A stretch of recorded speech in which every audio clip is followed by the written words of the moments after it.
ராமானுஜதயா பாத்திரம் ஞான வைராக்யபூஷணம் ஸ்ரீமத்வேங்கடநாதார்யம் வந்தே வேதாந்ததேசிகம். வாழியருளாளர் வாழியணியத்திகிரி வாழி எதிராசன் வாசகத்தோர் வாழி சரணாகதி என்னும் சார்வுடன் மத்தொன்னை அரணாகக் கொள்ளாதார் அன்பு. வெங்கடாத்ரி சமம் ஸ்தானம் பிரம்மாண்டே நாஸ்தி கிஞ்சன வெங்கடேஷ சமோ தேவோ ந பூதோ ந பவிஷ்யதி. தேவப்பெருமாளுடைய அனுபவத்தை அனுபவித்துக் கொண்டு வருகிறோம். சுவாமி தேசிகன் அருளி செய்த மெய்விரதம் அன்மியத்திலே 26ஆம் பாசுரத்தினுடைய தாத்பரியார்த்தத்தை பார்த்தோம் போன உபன்யாசத்திலே. அந்த பாசுரத்தினாலே தேவப்பெருமாள் ஏதோ நேத்திக்கு வந்த பெருமாள் இல்ல, முதல் யுகமான கிருதயுகத்திலேயே பிரம்மாவுக்காக வந்துட்டார். 4 யுகங்கள்லயும் பேர் சொல்லி பெருமைப்படுற மாதிரி 4 பேர் பெருமாளை நோக்கி தபஸ் பண்ணி அவளுடைய பாவங்கள் விமோசனமாக பெற்றா, நிறைய வரம் பெற்றா, மோட்சத்துக்கெல்லாம் போனா அப்படின்னு பார்த்தோம். அத சுவாமி தேசிகன் ஆச்சரியமா ஒரு பாசுரத்தினாலே தெரிவித்தார். எந்த யுகத்துல யார் தபஸ் பண்ணினா, யாருக்கு பெருமாள் சேவை சாதிச்சு என்ன வரம் கொடுத்தார் அப்படின்றதெல்லாம் ஸ்தல புராணத்துல தெரிஞ்சுக்க வேண்டிய விஷயம். ஆதியுகத்து அயன் கண்டிட நின்ற அருள்வரதர் காதலுயர்த்த களிற்றை திரேதையில் காத்தலித்து வாதுயர் தேவகுருவுக்கிறங்கி துவாபரத்தில் ஸ்தோதி அனந்தன் கலியில் தொழுதெழ நின்றனரே. முதல் யுகமான கிருத்தயுகத்திலே பிரம்மா யாகம் பண்ணி பெருமாளை சேவித்தான், வரம் வாங்கின்றான். 2வது யுகமான திரேதா யுகத்திலே கஜேந்திரனுக்கு அனுகிரகம் பண்ணினார் பெருமாள், கஜேந்திரனுக்கு சேவை சாதித்தார். 3வது யுகமான துவாபர யுகத்திலே தேவகுருவான ப்ரஹஸ்பதிக்கு பெருமாள் சேவை சாதித்து அவருடைய சாபத்தை நீக்கினார். 4வது யுகமான இந்த கலியுகத்திலே திருவனந்தாழ்வான்னு சொல்லக்கூடிய ஆதிசேஷன் திருவாராதனம் பண்ணும்படியா ஆதிசேஷனாலே பிரத்யட்சமா சேவிக்கப்பட்டவரா தேவப்பெருமாள் நின்று இருக்கார் அப்படின்னு சுவாமி சாதிக்கிறார். அதுக்கு அடையாளமா வருஷா வருஷம் குறிப்பிட்ட ஒரு நாள்ல நீங்கெல்லாம் என்ன ஆராதனம் பண்ணுங்கோ அப்படின்னு பெருமாள் அவளை நியமிச்சார். எதனால அப்படி நியமிச்சார் அப்படின்னா, அவ ஆராதனம் பண்றது பெருமாளுக்கு அத்தனை சந்தோஷமா. எதனால என்ன, பல வருஷ காலங்கள் ஆகாரம் இல்லாம தூக்கம் இல்லாம எல்லாத்தையும் மறந்து கஷ்டப்பட்டு உடம்ப வருத்தி தபஸ் பண்ணவா பெருமாளுக்காக வாழலாம். அத்தனை தூரம் நம்ம பேர்ல பக்தியோட கூட நமக்காக தபஸ் பண்ணினாலே அப்படின்னு அந்த பக்தால் மேலெல்லாம் பெருமாளுக்கு ஒரு ஆசை. அதனால ஏதோ ஒரு யுகத்துல தபஸ் பண்ணீங்கோ, யாகம் பண்ணீங்கோ, என்ன சேவிச்சிங்கோ, உங்க காரியம் ஆயிடுத்து, அதோட உங்களுக்கு எனக்கு சம்பந்தம் இல்லை அப்படின்னு பெருமாள் விட்டுடாம வருஷா வருஷம் குறிப்பிட்ட நாள்ல என்ன ஆராதனை பண்ணிட்டுருங்கோ அப்படின்னு நியமிக்கிறார். இதனுடைய தாத்பரியத்தை புரிஞ்சுக்கணும் அப்படின்னா, வருஷா வருஷம்னு சொல்லக்கூடியது நமக்கு மனுஷ்யமானம்னு சொல்லக்கூடிய மனிதனுடைய கணக்கிலே ஒரு வருஷம்னு சொல்லக்கூடியது. தேவர்களுக்குன்னு வரச்ச தேவமானம்னு வரச்ச நம்முடைய ஒரு வருஷம் அவளுக்கு ஒரு நாள் அப்படின்னு பாக்குறோம். அப்ப என்ன அர்த்தம், தினம் நீங்க என்ன திருவாராதனம் பண்ணுங்க, ஒரு காலத்துல கார்த்தால நீ பண்ணு, மத்தியானம் நீ பண்ணு, சாயங்காலம் நீ பண்ணு, ராத்திரி நீ பண்ணுன்னு சொல்றது போல இப்ப ஒரு சுவாமி பெரிய ஆச்சாரிய புருஷர், அவருடைய சிஷ்யா எல்லாம் நிறைய பேர் இருக்கா, ஒரு இடத்துக்கு வந்திருக்கார், ரொம்ப நாள் கழிச்சு வந்திருக்கார். சிஷ்யா எல்லாம் சேர்ந்து சுவாமியை பிரார்த்திக்கிறா, எங்காத்துக்கு வரணும், எங்காத்துல சாப்பிடணும், எங்காத்துல மோர் சாப்பிடணும், எங்காத்துல படுத்துக்கணும் அப்படின்னு சிஷ்யா எல்லாம் பிரார்த்திக்கிறா. சுவாமி ரொம்ப தூரத்துல இருந்து எழுதிருக்கார். சுவாமி எங்க போலாம் அப்படின்னு திருவுள்ளம் பண்ணி யார் மனசும் வருத்தப்படக்கூடாதுன்னு கார்த்தால ஒரு இடம், மத்தியானம் ஒரு இடம், சாயங்காலம் ஒரு இடம், ராத்திரி படுத்துக்கிறது ஒரு இடம் அப்படின்னு அவளெல்லாம் அனுகிரகம் பண்றது போல யாரெல்லாம் விசேஷமா யாகமோ தபஸோ பண்ணி தன்னை ஆராதிச்சு தன்னை சேவிச்சாலோ அவளுக்கெல்லாம் சமமா அனுகிரகம் பண்ணணும் அப்படின்னு எல்லாருடைய கையாலையும் திருவாராதனம் வாங்கிக்கணும்னு பெருமாள் ஒருத்தருக்கு ஒரு நாள் நியமிக்கிறான். ஆனா பெருமாள் கணக்கிலே தேவர்களான அவர்களுடைய கணக்கிலே தினம் திருவாராதனம் பண்றது வேலை வித்தியாசப்படுறது, கார்த்தால பண்ணு மத்தியானம் பண்ணுன்ற மாதிரின்றத புரிஞ்சுக்கணும். அந்த மாதிரி நம்ம கணக்குல சித்ரா பௌர்ணமி அன்னைக்கு பிரம்மா தேவப்பெருமாள் ஆராதனம் பண்றதா தலபுராணத்துல சொல்லியிருக்கு. நீ எனக்கு அப்படி ஆராதனம் பண்ணுன்னு பெருமாளுடைய நியமனம். இன்னைக்கும் சித்ரா பௌர்ணமி அன்னைக்கு சாயங்காலம் பெருமாள் புறப்பட்டு போய் காஞ்சிபுரத்தில இருந்து வந்தவாசி போற வழியில இருக்கக்கூடிய பாலாத்துல இறங்கி பாலாத்து தீர்த்தத்தினால பெருமாளுக்கு திருமஞ்சனம் விசேஷ திருவாராதனம் எல்லாம் நடக்கிறது. அதுக்கு பேர் பிரம்மாராதனம், பிரம்மா பண்ணக்கூடிய உற்சவம். இன்னைக்கும் நாம போய் சேவிக்கலாம் அப்படின்னு பார்த்தோம். அதே மாதிரி ஆடி மாசம் சுக்லபக்ஷ துவாதசி அன்னைக்கு கஜேந்திர ஆழ்வான் வந்து எம்பெருமானுக்கு ஆராதனம் பண்றதா ஸ்தலபுராணம் தெரிவிக்கிறது. அந்த கஜேந்திர ஆழ்வானுக்கு அனுகிரகம் பண்ணினானே அன்னைக்கு பெருமாள், முதல வாயில கால் சிக்கிண்டு தவித்த போது ஆதிமூலமேன் கூட்ட போது எப்படி கருட வாகனத்திலே வந்து அனுகிரகம் பண்ணினானோ அதை இப்போதும் நினைவு கூறுவது போல ஆடி கருடன் அப்படின்னுட்டு ஆடி மாசம் கஜேந்திர ஆழ்வானுக்காக கஜேந்திர மோட்ச கருட சேவை அப்படின்னு பெருமாள் சேவை சாதிக்கிறார். இன்னைக்கும் ஆடி மாசம் துவாதசிக்கு வந்து பெருமாளை திருவாராதனம் பண்ணி ஒரு 2 நாள் அங்க தங்கியிருந்து 3வது நாள் வரக்கூடியதான பௌர்ணமி அன்னைக்கு ஒரு நாள் எப்படி பெருமாள் கருட சேவையில வந்து தனக்கு சேவை கொடுத்து தன்னை ரட்சிச்சானோ அந்த சேவையை வருஷா வருஷம் இன்னைக்கும் கஜேந்திர ஆழ்வான் சேவிச்சுட்டு இருக்கான் அப்படின்னு புரிஞ்சுக்கணும். தேவகுருவான ப்ரஹஸ்பதி அவருக்கு இங்கே சாப விமோச்சனம் கிடைத்தது.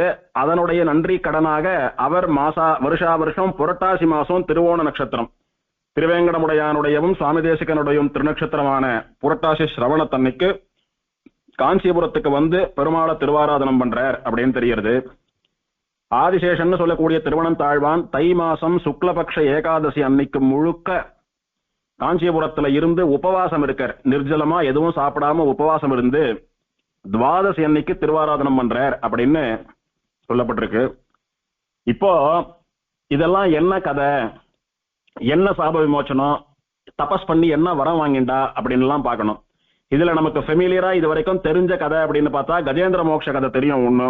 2வது பிரம்மா யாகம் பண்ணி பெருமாள் வந்த கதையை நன்னா அனுபவிச்சிட்டோம், அதுவும் தெரியும். மற்றபடி ப்ரஹஸ்பதியோட கதை என்ன, திருவனந்தாழ்வானோட கதை என்ன அப்படின்றத ஸ்தலபுராணத்தை கொண்டு பார்க்கணும். அதுக்கு முன்னால இந்த பாசுரத்துல ஒரு சின்ன பொடி இருக்கு. என்ன அப்படின்னா, காதல் உயர்த்த களிற்றை திரேதையில் காத்தளித்து அப்படின்ற இடத்துல முதல யானையனுடைய காலை பிடிச்சு கவிடுத்து ஆதிமூலமேன் கூட்டுது. பெருமாள் ஏன் வந்து ரட்சிக்கணும்? அங்கிருந்தே பெருமாளால அந்த முதலைய சமாரம் பண்ணி யானையை ரட்சிக்க முடியாதா? பண்ணலாமோன்னு. ஆனா எதுக்காக கருடனுடைய வேகமும் போறலேன்னு கருடனையும் தோல் மேல தூக்கி போட்டு வந்து அவர் அங்கே இருந்து இங்க வர நேரம் எதுக்கு யானை துடிக்கணும்? ஒண்ணுமே முடியல துடிக்கிறது, பெருமாளேன்னு கூட்டுடுத்து இதுக்கப்புறமாவது பெருமாள் அங்க இருந்தே ரட்சிக்கலாமோ இல்லையோ, எதுக்கு அங்க இருந்து புறப்பட்டு வர நேரமாவது யானையை கஷ்டப்படுத்தணும் அப்படின்னு ஒரு கேள்வி கேட்டால், பெருமாள் அவதாரம் பண்றதனுடைய முக்கிய நோக்கம் என்னன்னு பார்த்தா இந்த துஷ்டால அழிக்கிறதுன்றது கூட செகண்டரி ரீசன் தான். அது 2வது காரணம் தான். பிரதமமா முதல் காரணம் முக்கிய நோக்கம் என்ன அப்படின்னா அவனுடைய அடியவர்களோட கலந்து பழகுவதற்கு, அவ மனசு நிறையும்படியா அவளுக்கு சேவை சாதிப்பதற்கு, அவளோட கூட சேர்ந்து இவன் பேசுறதுக்கு, அவ பேசுறத கேட்கறதுக்கு அப்படின்னு நேர பார்த்து பேசணும்ன்றதுதான் பெருமாளுடைய திருவுள்ளமா. எத்தனை பக்தி இருந்தால் கேவலம் ஒரு புஷ்பத்தை சமர்ப்பிப்பதற்காக இத்தனை காலங்கள் போராடினான் இந்த கஜேந்திர ஆழ்வான். என் உயிரை காப்பாத்துன்னு சொல்லாம என் கைங்கரியம் தடபடாம காப்பாத்துன்னு பிரார்த்திச்சானே. அப்பேற்பட்ட பக்தனுக்கல்லவா நாம நேர சேவை சாதிக்கணும், அவனோடல்லவா நாம பேசணும் அப்படின்னு நாம எல்லாரும் பெருமாளை சேவிக்கணும், பெருமாள்கிட்ட பேசணும்னு ஆசைப்படுவோம். ஆனா பெருமாளே சில பேரை போய் நேர பார்க்கணும், சில பேரோட பேசணும் அப்படின்னு ஆசைப்படுறான்னா அந்த லிஸ்ட்ல இந்த கஜேந்திர ஆழ்வான் பிரதானமா இருக்கார் அப்படின்னு தெரியப்படுத்துவதற்காக. அப்படி என்ன கஜேந்திர ஆழ்வானுக்கு பிரதானம் அப்படின்னா அவருடைய காதல் அத்தனை உயர்ந்தது, எம்பெருமான் மீது இருக்கக்கூடிய தீராத காதல், அந்த பக்தி அத்தனை வசந்தது. அதனால காத்து அழித்து அப்படின்ற அருள்யோ, காத்து அப்படின்னா காப்பாத்தி ரட்சிச்சு, அழித்து அப்படின்னா மோட்சம் அளித்து அப்படின்னு அர்த்தமாறுது. காத்துன்றது யார காத்து? கஜேந்திர ஆழ்வானை காத்து அவனுடைய கைங்கரியம் தடைபடாமல் நடக்கும்படி பண்ணினான். அவனை அப்படி காப்பாத்தினான். அவனுக்கு என்ன வேணும்? கைங்கரியம் பண்ணணும், புஷ்பத்தை கொண்டு பெருமாள் திருவடியில சமர்ப்பிக்கணும். அந்த காரியத்தை பண்ணினா அவன் காப்பாற்றப்பட்டதாக உணர்வான். அதுக்குதான் அவன் சரணாகதி பண்ணா, அதுக்குதான் கூட்டான். அவனை காத்தாயிடுச்சு. மோட்சம் அளித்து அப்படின்ற இடத்துல முதலைக்கு மோட்சம் அளித்த அப்படின்றது விஷயம். அதாவது பெருமாள் கையால சம்ஹாரம் பண்ணப்பட்டா எப்பேற்பட்ட குரூரமானவனாக இருந்தாலும் அவனுக்கு மோட்சம்னு பாக்குறமோ இல்லையோ. எம்பெருமானுடைய கையாலே மாண்டு போன எத்தனை பேர் அவன் திருவடிக்கு போய் சேர்ந்தா. அந்த மாதிரி அழித்து மோட்சம் அளித்துன்னு சொல்லக்கூடியது அந்த முதலைக்கு. இதுல கூட சொன்ன கிரமத்தை நன்னா பார்க்கணும். அழித்து காத்து அப்படின்னு சொல்லலாமோ இல்லையோ. முதலைய சம்ஹாரம் பண்ணி அப்புறம் கஜேந்திர ஆழ்வான ரட்சிச்சான் அப்படின்னு தானே சொல்லணும் நியாயமா. ஆணையின் துயர் தீர புள்ளோர்ந்து சென்று நின்று ஆழி தொட்டானை அப்படின்னு தானே கலியன் பாடினார். முதல்ல எந்த முதலையானது கஜேந்திராழ்வானுடைய கால வாயில கவ்வின் இருக்கோ அந்த முதலையனுடைய வாயை தலைய சுதர்சன சக்கரத்தால கட் பண்ணினார் பெருமாள். கட் பண்ணி யானையனுடைய காலுக்கு ரொம்ப சேதம் இல்லாம வெளியில் எடுத்து அதை காப்பாத்தினாரோ இல்லையோ. அப்ப முதலைய சம்ஹாரம் பண்ணதுன்றதுதான் அதுக்கு மோட்சம் அளித்துன்றது. அப்ப அழித்துன்னு முதல்ல சொல்லிட்டு அப்படி முதலைய அழித்ததன் மூலமா கஜேந்திராழ்வானை காத்து அப்படின்னு சொல்றச்ச அழித்து காத்துன்னு தானே சொல்லணும். சுவாமி தேசிகன் அந்த பாசுரத்துல காதல் உயர்த்த களிற்றை திரேதையில் அழித்து காத்து அப்படின்னு சொல்லியிருந்தா நடந்த விஷயத்த சரியா சொல்றார் அப்படின்னு புரிஞ்சுக்கலாம். ஆனா சுவாமி ஏதோ ஒரு தாத்பரியத்திலே காத்து அழித்துன்னு அந்த வருஷ கிரமத்தை ஏன் மாத்துறார் அப்படின்னா, பெருமாளுடைய அவதார நோக்கம் அவ்வளோ வசந்த இடத்துல இருக்கக்கூடிய பரம்பொருளானது இத்தனை தூரம் கீழே இறங்கி சம்சாரத்துக்கு வரதே அதுக்கு என்ன காரணம் அப்படின்னா, முதல்ல காப்பது. யாரை காப்பது? அடியவர்களை ரட்சிப்பது. இந்த முதலைய சம்ஹாரம் பண்றது கூட எதுக்காக? கஜேந்திராழ்வான்னு சொல்லக்கூடிய அடியவனை ரட்சிப்பதற்காக. ஆக கஜேந்திராழ்வானை ரட்சிப்பது முதல் நோக்கம். அந்த முதலைக்கு மோட்சம் அளிக்கிறது அப்படின்னா அதை சம்ஹாரம் பண்ணக்கூடியதுன்றது செகண்டரி ரீசன். இத பண்ணாதான் அதை நடக்கும் அப்படின்றதுனால பெருமாள் அந்த ஆர்டரை மாத்திக்கிறானே தவிர, பிராதான்யம் என்பது பக்தர்களை ரட்சிப்பதும் அவர்களை நேரே பார்ப்பதும் அவர்களோடு வார்த்தையாடுவதுமாகிற அனுபவம் தான் பிரதானம் பெருமாளுக்கு. இதை பகவத்கீதையிலும் கண்ணன் ஆச்சரியமாக அருளி செய்தான். அவதார ரகசியங்களை பத்தி சிந்தனம் பண்ணுங்கோ அப்படின்னு சொன்ன இடத்துல ஆச்சரியமா கண்ணனும் தெரிவித்தான். இந்த சூக்ஷ்மத்துக்காக தான் காத்து அழித்து அப்படின்னு நடந்த கிரமத்தை மாத்தி சாதிக்கிறார் சுவாமி தேசிகன். இப்படி ஆச்சரியமான பக்தன் கஜேந்திராழ்வான்னு சொல்லக்கூடிய அந்த யானை. அந்த யானையினுடைய பக்தியானது தெரியப்படுத்தணும் எல்லாருக்கும். எப்படியானா ஆழ்வார்களுடைய பக்தியெல்லாம் அருளி செயல் மூலமா எல்லாருக்கும் தெரியப்படுத்தினானோ, அந்த மாதிரி வாயில்லாத ஒரு ஜீவன் கூட என்னிடத்திலே எத்தனை பக்தி பண்ணி தான் இருக்கிற இடத்துக்கு என்ன வரவேற்க முடியும், அப்பேற்பட்ட வசந்த சக்தி உண்டு பக்திக்கு, அப்பேற்பட்ட வசந்த சக்தி உண்டு பிரபத்திக்கு அப்படின்னு லோகத்தாருக்கு தெரியப்படுத்தி, ஒரு வாயில்லாத யானையாலேயே என்ன நேரம் வரவேற்க முடியறது, உங்களாலெல்லாம் முடியாதா, என் திருவடிகளை பிடிச்சுட்டு சீக்கிரம் என்னண்டு வந்து சேருங்கோ அப்படின்னு நமக்கெல்லாம் பெருமாள் புத்தி பிரதானம் பண்ணுவதாக இருக்கிறது இந்த விஷயம். இப்போ வாதுயர் தேவகுருவுக்கு இறங்கி அப்படின்னு சாதிக்கிறார். ஏற்கனவே சொன்னது போல ஆதி யுகத்து அயன் கண்டிடன் என்ற கதையை பார்த்துட்டோம். காதல் உயர்த்த களிற்றை திரேதையில் காத்தளித்தது பல இடங்கள்ல பார்த்திருக்கோம் கஜேந்திர மோட்சம். இப்ப மூணாவது வரியான வாதுயர் தேவகுருவுக்கு துவாபரத்தில் இறங்கியது, அனுகிரகம் பண்ணினது எப்படி அப்படின்னு பார்க்கணும். தேவர்களுக்கு குருவான ப்ரஹஸ்பதி தேவ ரிஷியினுடைய சாபத்தினாலே நர்மதா நதிக்கரையிலே மந்திரஜித்து அப்படின்ற பெயரை கொண்ட ஒரு நீச்ச பிராமணனுக்கு பிள்ளையாக பிறந்துட்டார். ப்ரஹஸ்பதிக்கு சாபம் வந்துடுத்து. வழக்கமா ரிஷிகள்லாம் சாபம் கொடுத்தா தேவனான நீ உன்னுடைய சக்தி விசேஷமான ஆற்றல் இதையெல்லாம் இழந்து சாதாரண ஜனங்களோட கஷ்டப்பட்டு பண்ண அபச்சாரத்துக்கெல்லாம் தண்டனையா அதெல்லாம் அனுபவிச்சுட்டு வா அப்படின்னு சபிச்சு பூமிக்கு அனுப்பிடுறாரோ இல்லையோ. அந்த மாதிரி நிறைய பார்த்திருக்கோம். தும்புரு சாபம் வாங்கின கதை பார்த்திருக்கோம், கந்தர்வர்கள் சாபம் வாங்கின கதை பார்த்திருக்கோம், சந்திரன் சாபம் வாங்கின கதை பார்த்திருக்கோம், நிறைய பார்க்கிறோம் இல்லையோ. அந்த மாதிரி ப்ரஹஸ்பதிக்கு ஒரு சாபம். அந்த சாபத்தை கழிக்கிறதுக்காக நர்மதா நதிக்கரையில மந்திரஜித்துன்னு சொல்லக்கூடிய ஒரு நீச்ச பிராமணனுக்கு பிள்ளையா பிறந்தான். அது என்ன சுவாமி நீச்ச பிராமணன் அப்படின்னா, பிராமண வர்ணத்திலே பிறந்து விட்டு பிராமணன் பண்ண வேண்டிய அனுஷ்டானங்களை எல்லாம் பண்ணாமல் இருத்தல், முறைப்படி ஸ்நானம் பண்றதோ, நெத்தி கட்டுக்கிறதோ, சந்தியாவந்தனம் பண்றதோ, ஜபம் பண்றதோ, பகவத் ஆராதனம் பண்றதோ, அக்னிஹோத்திரம் முதலான கர்மாக்களை பண்றதோ, அந்த மாதிரி பிராமணன் என்ன பண்ணணும்னு விதிக்கப்பட்டிருக்கிறதோ, என்ன பண்ணினால் அவனுடைய பிராமணியமானது அவனை விட்டு போகாதோ அது பண்ணாம இருக்கிறவனுக்கு நீச்ச பிராமணன் பேரு. அதாவது பிறந்தது மட்டும் பிராமணாலான தாய் தகப்பனாருக்கு பிறந்து விட்டான், ஆனா அனுஷ்டானத்தினாலே பிராமணனாக வாழாதவன் அர்த்தம். ஏன் இங்க பிறக்கணும்னா அதுவே ஒரு சாபம். இப்போ இந்த ப்ரஹஸ்பதினு சொல்லக்கூடியவர் ஏதோ அபச்சாரப்பட்டு ரிஷியின் இடத்துல இவர் வேலையை காட்டி அவ கோச்சுண்டு உன்னுடைய சக்தியெல்லாம் இழந்து மனுஷனா பிறந்து சாபத்தை கழிச்சுட்டுவான்னு அனுப்பிட்டா. ஒரு பெரிய ஆச்சாரிய புருஷருடைய வயிற்றுல போய் பிறக்கிறான், இல்ல ஒரு பெரிய ரிஷியினுடைய வயிற்றுல போய் பிறக்கிறான்னு வச்சுக்கலாம். அது தண்டனையா? அது ஒரு வரம் தானே. அது ரொம்ப சீக்கிரம் எல்லா விஷயங்களையும் கத்துண்டு பெரிய மகானாக சீக்கிரம் பெருமாள் அடையும்படியான ஒரு நல்ல கதி தானே அது. அப்ப தண்டனையாக அமையாது ஒன்னும். அப்ப தண்டனையா அமையணும்னா என்ன அர்த்தம்?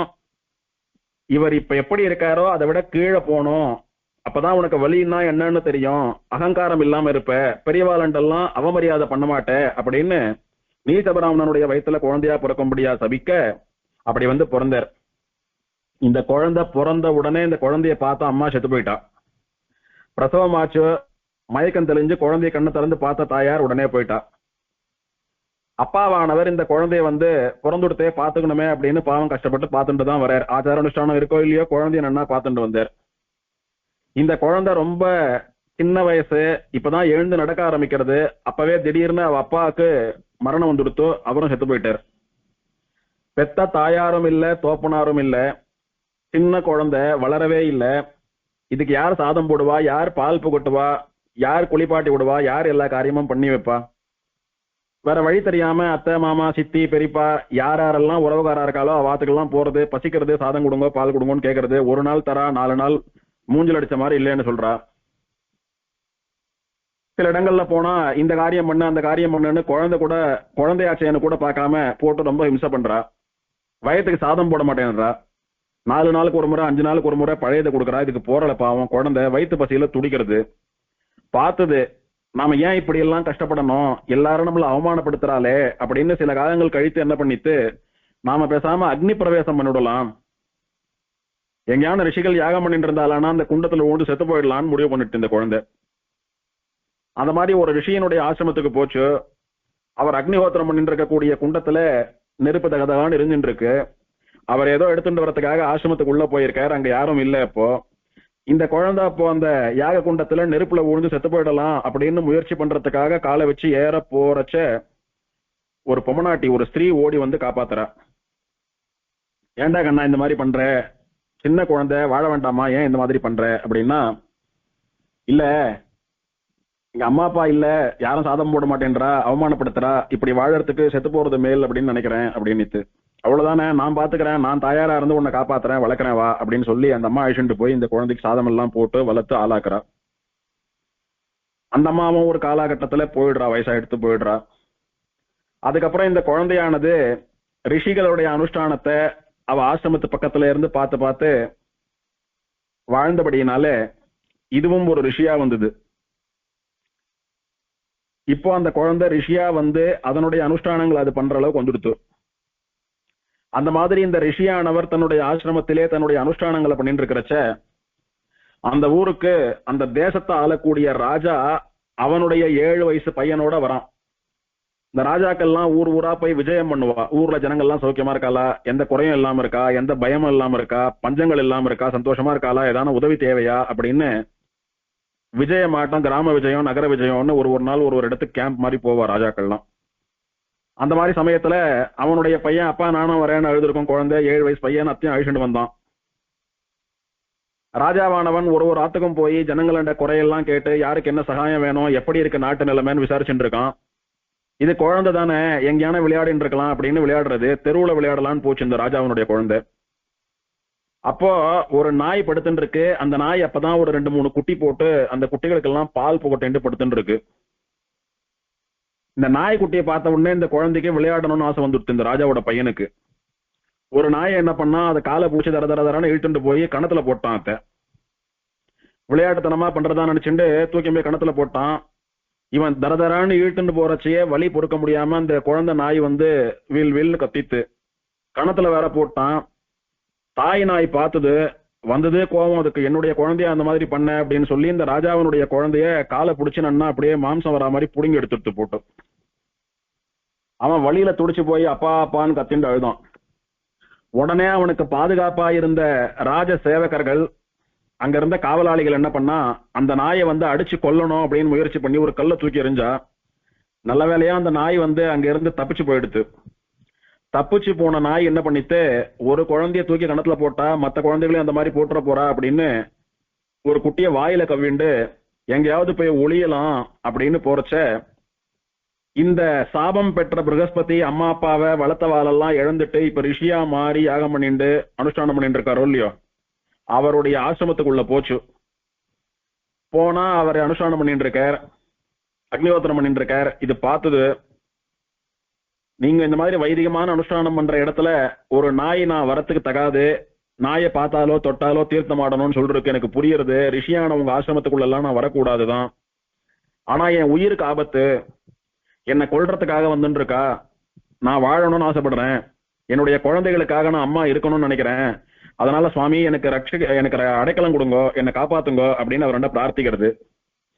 அவர் ஒரு நிமிஷம் பாக்குறாரு, யோசிக்கிறார், நமக்கு என்ன தலையெழுத்து, தேவையில்லாத காரியம்ன்ற மாதிரி அவர் யோசிக்கிறார். அப்புறம் இந்த நாய் சொல்றது, இந்த லோகத்துல யாராக இருந்தாலும் சரி, சரணாகத்தின்னு வந்து ஒருத்தன் காலை பிடிச்சி என்னை காப்பாத்துன்னு கேட்டுட்டா, அவன் எவ்வளவு மகா மோசமான பாவியா இருந்தாலும் யார் காலை பிடிச்சாலோ அவனை காப்பாத்தி தானே ஆகணும். ரிஷியாக இருக்கிற உங்களுக்கு இது நன்னா தெரிஞ்ச விஷயம் தானே. அதனால நான் வரக்கூடாத இடத்துக்கு வந்த அபச்சாரத்தை பண்ணியிருந்தாலும், என்னால உங்களுடைய அனுஷ்டானம் பழுதுபட்டாலும், வேற கதி இல்லாம உங்களை தேடி வந்திருக்கிற என்னை காப்பாற்ற வேண்டியது உங்களுடைய பொறுப்பு. சுவாமி, நான் உங்க ஆத்துக்குள்ள போய் ஒளிஞ்சுக்கிறேன், எனக்கு அனுமதி கொடுங்கன்னு கேட்கறது நாய். அதெல்லாம் கிருத்தயுகமானபடினாலே, திரேதா துவாபர யுகங்களானபடினாலே, கலியுகம் இல்லாதபடினாலே அப்ப பிராணிகள் எல்லாம் கூட பேசும் வாயை திறந்து. அப்போ இவர் என்ன சொல்றார், அனுஷ்டானம் பண்ற இடத்துல நீ வந்ததே தப்பு, போராதுன்னு ஆத்துக்குள்ள வேற போறேன்னு சொல்ற நீ. அப்புறம் நான் ஆத்துக்கு அது பண்ணணும், இது பண்ணணும், புரோக்ஷனம் எல்லாம் பண்ணணும், நீ வெளியில போ அப்படின்னு கடிஞ்சுக்கிறாரு. அது அந்த நாய் கண்ணுல ஜலத்தை விட்டுண்டு, சுவாமி என்ன துரத்தாதங்க, ஏற்கனவே என்னுடைய குழந்தையில ஒரு குழந்தைய நான் இழந்துட்டேன், அந்த துக்கத்துல இருந்தே மீளல. ஒன்னும் அவ என் குழந்தைகளை ஒண்ணும் பண்ண மாட்டா, என்ன ஏதானும் பண்ணினாலானா என் குழந்தைகள் அனாதையா போயிடும், இல்ல என் குழந்தைகளை ஏதானும் பண்ணினா எனக்கு கஷ்டமா போயிடும். அதனால தயவு செஞ்சு என்ன துரத்தாதங்கோ, காப்பாத்துங்கோ. அவ கையில ஆயுதங்கள் எல்லாம் வச்சுட்டு என்ன கொல்றதுக்கு தெரிஞ்சுட்டு இருக்கா அப்படின்னு திரும்ப காலை பிடிச்சுட்டு போய் ஒரு நிமிஷம் இவர் பார்த்தார். வரவே கூடாது, ஆத்துக்குள்ள போவே கூடாதுன்னு சொல்லிட்டு இருக்கேன், காலை வந்து பிடிச்சுட்டியா, உடனே நான் போய் தீர்த்தமாடணுமே, இப்ப ஏற்பட்ட ஒரு கலங்கத்தை ஏற்படுத்திட்டியே, நாய் மேல பட்டு விடுத்தே, நான் எப்படி இப்ப அனுஷ்டானம் பண்ணுவேன், இங்க இருந்து நதி எவ்வளவு தூரம் இருக்கு, அங்க போய் தீர்த்தமாடிட்டு வரணுமே, நாயை நீ வெளியில போ அப்படின்னு கோச்சுண்டு அதை வெளியில அனுப்பிட்டார். தரன்னு அதை வீட்டும் போய் வெளியில விட்டுட்டார். அந்த ராஜ சேவகா பார்த்தா, இந்த நாயை தான் நாங்க தேடிட்டு இருந்தோம் அப்படின்னு பார்த்த க்ஷணத்துல அதை அப்படியே சம்ஹாரம் பண்ணி விட்டா, கழுத்தை விட்டுட்டா நாய. நாயம் துடிச்சுண்டே செத்து போயிடுத்து. அந்த குழந்தைகளையும் ராஜா கொல்ல சொல்லிட்டான். என் குழந்தைய துடிக்க கடிச்சுது, அதுக்கு எதுக்கு குழந்தைகள், அதையும் கொண்டுடுங்க அப்படின்னா அந்த குழந்தைகளோட சேர்த்து நாயும் கொண்டுட்டா. இப்போ அந்த நாய் சாகரச்ச ப்ரகஸ்பதிக்கு ஒரு சாபம் கொடுக்கறது. ஒரு பிராமணனா ஒரு ரிஷியா இருந்தோம், சின்ன வயசுல அப்பா அம்மாவை எல்லாம் இழந்து தற்கொலை பண்ணிக்கிற முடிவுக்கு வந்து யாராலேயோ வளர்க்கப்பட்ட உனக்கு குழந்தைகள் அம்மா அப்பாவை பிரியறதும், அம்மா அப்பா குழந்தைய பிரியறதும் எவ்வளவு கஷ்டம்னு தெரியாதா? அத்தனை தூரம் காலை பிடிச்சி கதறி கெஞ்சினேனே, நிர்தாட்சிண்யமா என்ன தரதரான்னு இழுத்துண்டு வந்து கேவலம் ஒரு ஸ்நானம் பண்றதுக்கு சோம்பேறித்தனப்பட்டு என்ன கொண்டாந்து வெளியில போட்டையே. நான் வயிறறிஞ்சு சொல்றேன், உனக்கு சாபம் உண்டாக கடவுது, உன்னுடைய எல்லா சக்திகளும் நசிக்க கடவுது, இன்னும் மகா பாப்பி ஆயிட்டே அப்படின்னு சொல்லிண்டே நாய் பிராணனை விட்டுடுத்து. இப்ப நாய்க்கு என்ன அத்தனை சக்தி அப்படின்னு பார்த்தால், சரணாகதி பண்ணிடுத்து அந்த சரணாகத்திய அடைக்கலம் கொடுக்க வேண்டிய இவன் மீறிட்டான். அதனால அந்த பாவம் இவனுக்கு சக்தி, இந்த நாய்க்கு சக்தியா மாறி போயிடுத்து சரணாகத்தனுக்கு அப்படின்னு அந்த நாய் சொல்லிட்டு போயிடுத்து. உடனே இவருக்கு சாபம் வந்துடுத்து. இவருடைய அனுஷ்டானங்கள்லாம் தப்போ சக்தி எல்லாம் மொத்தம் போயிடுத்து. இது வரைக்கும் தபஸ் பண்ணி அனுஷ்டானம் பண்ணி என்னென்ன சக்தி எல்லாம் சம்பாதிச்சு வச்சுட்டு இருந்தாரோ அத்தனையும் போயிடுத்து. தன்னை மகா பாபம் சூழ்ந்து கொண்டதாக உணர்ந்தார். மனசு அப்படியே உறுத்த ஆரம்பிச்சுது. ஐயோ, வாயில்லாத ஜீவன் அத்தனை தூரம் மண்ணாடி காலை பிடிச்சி கதறி கேட்டதே, அதை காப்பாத்தாம போயிட்டோமே அப்படின்னு அப்பதான் ஃபீல் பண்ணி ரியலைஸ் பண்ண ஆரம்பிச்சார் இவர். சரி, இது எப்படியும் தோஷம்தான், நம்முடைய சக்தி எல்லாம் வேற போயிடுத்து, முதல்ல இந்த பாவத்துக்கு பிராயசித்தம் பண்ணணும், இந்த தோஷம் நம்மளை விட்டு போகணும், அதுக்கப்புறம் பழையபடி அனுஷ்டானங்கள் எல்லாம் பண்ணி பழைய சக்திகள் எல்லாம் பெறணும் அப்படின்னு தீர்மானம் பண்ணி பல புண்ணிய கஷேத்திரங்களுக்கு போய் தங்குறார், தீர்த்தமாடுறார், கோவிலுக்கு போறார், எதுவும் போன பாடா இல்லை. கடைசியில எம்பெருமானுடைய ஸ்ரீபாத தீர்த்தமான கங்கை மகா புண்ணிய நதி, அதுல தீர்த்தமாடினா எல்லா பாவங்களுக்கும் பிராயசித்தம் அப்படின்னு தெரிஞ்சுண்டு கங்கா நதிக்கு தீர்த்தமாடலான்னு கங்கா யாத்திரை போனார். கங்கையில போய் தீர்த்தமாடினார். அப்பவும் அவருடைய பாகம் போல. இதுல இருந்து என்ன தெரிகிறது அப்படின்னா, சரணாகதி பண்ணவனை கை விடுறதுன்றது அத்தனை மகா பாபம் அப்படின்னு தெரிகிறது நமக்கு பாடம் இது. அப்பவும் போல கங்கையில போய் தீர்த்தமாடியே போகாத பாபம் எப்படி போகும் அப்படின்னு ஒரு சந்தேகம்.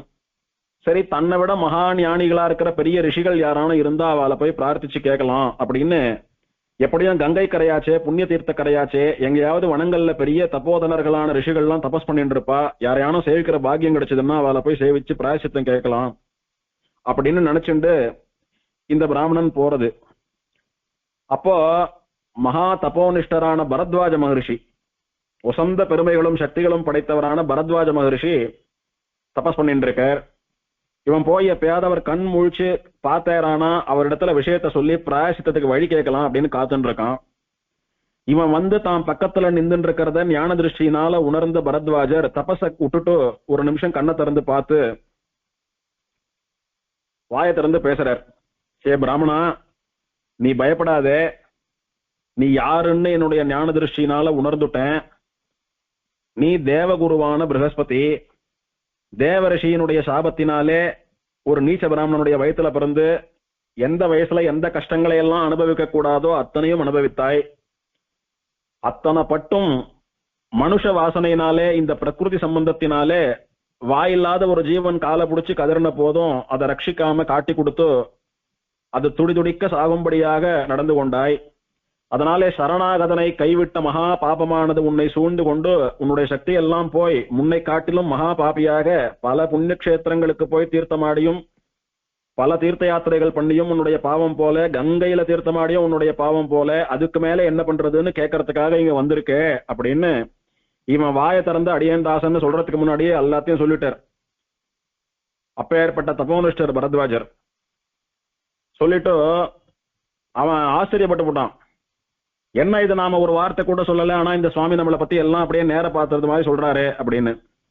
ஏன் அப்படி நினைக்கிறான் அப்படின்னா, இப்பதான் அவனுக்கு சாபம் வந்துடுத்தோ, தேவரிஷியா இருக்கக்கூடிய சக்தியும் போயிடுத்து, ஒரு ரிஷியா சம்பாதித்த ஞான சக்தியாதிகளும் போயிடுத்து. அப்ப சாமானிய மனுஷன், பாமர மனுஷன் எப்படி நினைப்பானோ அந்த மாதிரியான ஒரு புத்தி தான் இருக்கும் அவனுக்கு. ஒரு ரிஷியா இருந்தானா இவர் தப்போனிஷ்டரான அப்படின்னாலே ஞான திருஷ்டியால உணர்ந்தார் அப்படின்றத சாதாரணமா எடுத்துப்பான். இப்ப இவனே தான் யாருன்னு தெரியாம ஒரு சக்தியும் இல்லாம சாமானிய மனுஷனா இருக்கிறபடினால இவனுக்கு அது ஒரு பெரிய விஷயமா பட்டது. நீ ஒன்னும் அப்படியே வாய பொழுதுன்னு ஆச்சரியமா பார்த்தான். என்ன இந்த சுவாமி இப்படி சொல்றாரு அப்படின்னு ஷாக்கார மாதிரி பார்த்தான். நீ ஒன்னும் ஆச்சரியப்படாதே, பயப்படாதே. இந்த பாரத தேசத்திலே இந்த கங்கையில இருந்து ஒரு 160 யோஜனை தூரத்திலே ஆச்சரியமா சத்தியவிரத கஷேத்திரம் அப்படின்னு ஒரு மகா புண்ணிய கஷேத்திரம் உண்டு. அந்த சத்தியவிரத கஷேத்திரத்துக்கு திலகம் போல காஞ்சி அப்படின்னு ஒரு நகரம் உண்டு. அங்கு கா என்று சொல்லப்படுகிற பிரம்மாவாலே யாகத்திலிருந்து பிரத்யட்சமா சேவிக்கப்பட்ட பெருமாள், தேவ பெருமாள் ஆச்சரியமா சேவை சாதிக்கிறார். அந்த பெருமாளுடைய திருவடிவாரத்திலே அனந்த சரஸ்னு ஒரு விசேஷமான தீர்த்தம் உண்டு. அந்த க்ஷேத்திரத்துக்கு ஒப்பான ஒரு க்ஷேத்திரம் இல்லை. நீ உடனே அந்த க்ஷேத்திரத்துக்கு போ, அந்த அனந்த சரஸ்ல ஸ்நானம் பண்ணு. ஸ்நானம் பண்ணிட்டு அந்த அனந்த சரஸ்னுடைய கரையிலே அங்கே எழுந்தருள் இருக்கக்கூடிய தேவ பெருமாளையும் அவருடைய புண்ணியகோட்டை விமானத்தையும் பார்த்தா மாதிரி உட்கார்ந்துண்டு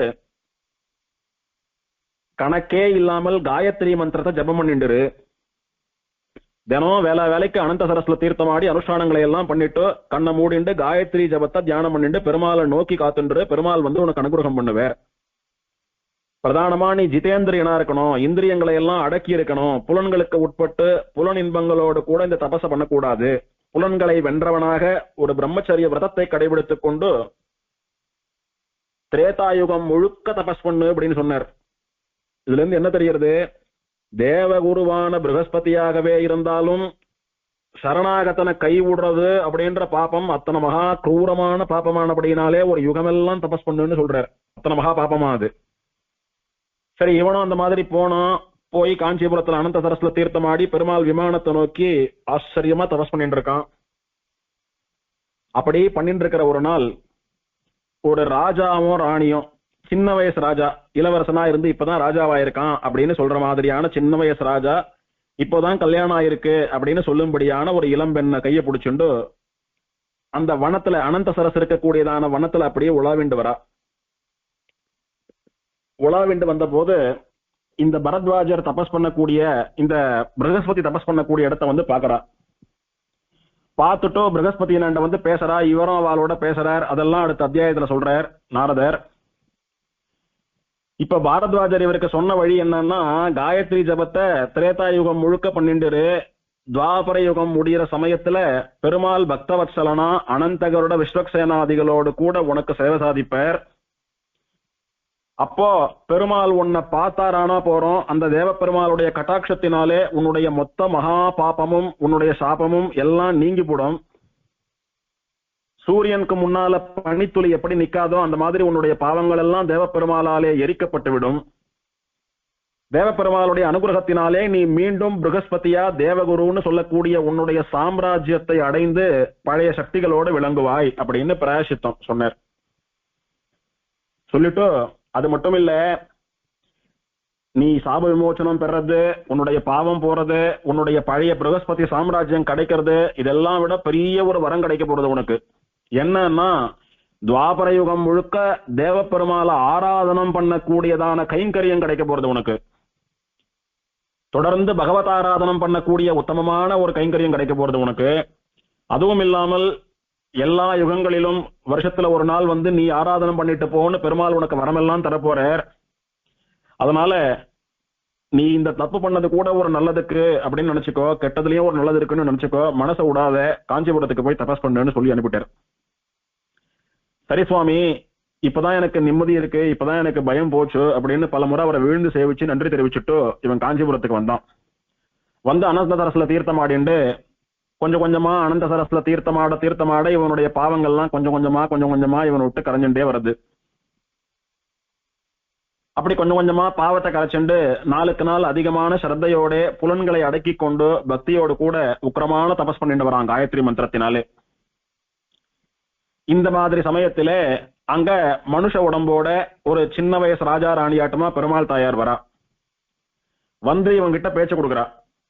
யாரோ மனுஷா வந்து பக்கத்துல நிக்கிறாப்புல தெரியறது அப்படின்னு அந்த வாசனையை பிடிச்சிட்டு கண்டிருந்து பாக்குறான்.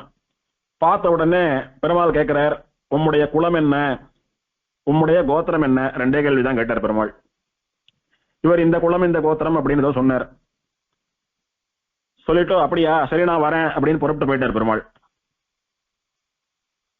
எதுக்காக தபஸ் பண்ற, உனக்கு என்ன வேணும்? நான் தான் பெருமாள், இவதான் தாயார், எங்களுடைய அனுகிரகத்தினால உனக்கு என்ன வேணும்னு கேளு. இதெல்லாம் ஒன்னும் வாயை திறந்து பேசவே இல்லை பெருமாள். வந்தேர், உன் குலம் என்ன, உன் கோத்திரம் என்னன்னு 2 கேள்வியை கேட்டார். எந்த வரமும் கொடுக்காம வாயை திறந்து வேற ஒன்னும் பேசாம எதுவும் சொல்லாம அங்கிருந்து நகர்ந்துட்டார். என்னடா இது, யாரோ வந்தா 2 கேள்வி கேட்டா நாம பதில் சொன்னோம், பதிலுக்கு ஒன்னும் சொல்லாம அவா யாருன்னு கூட சொல்லாம போயிட்டாலே அப்படின்னு திகச்சு போயிடுச்சு இந்த பிராமணன். உடனே என்ன பண்ணார், அவ பின்னாடி துரத்திட்டு போனார், யாருன்னு தெரிஞ்சுக்கலாம் அப்படின்னு. ஏ ராஜா, உன்னை பார்த்தா ராஜாவாட்டமா தெரியறது, இந்த பொண்ணை பார்த்தா ராணி ஆட்டமா தெரியறது, இந்த குரூரமான காட்டுல நீங்க என்ன பண்றீங்க அப்படின்னு ஒரு கேள்வி கேட்டார்.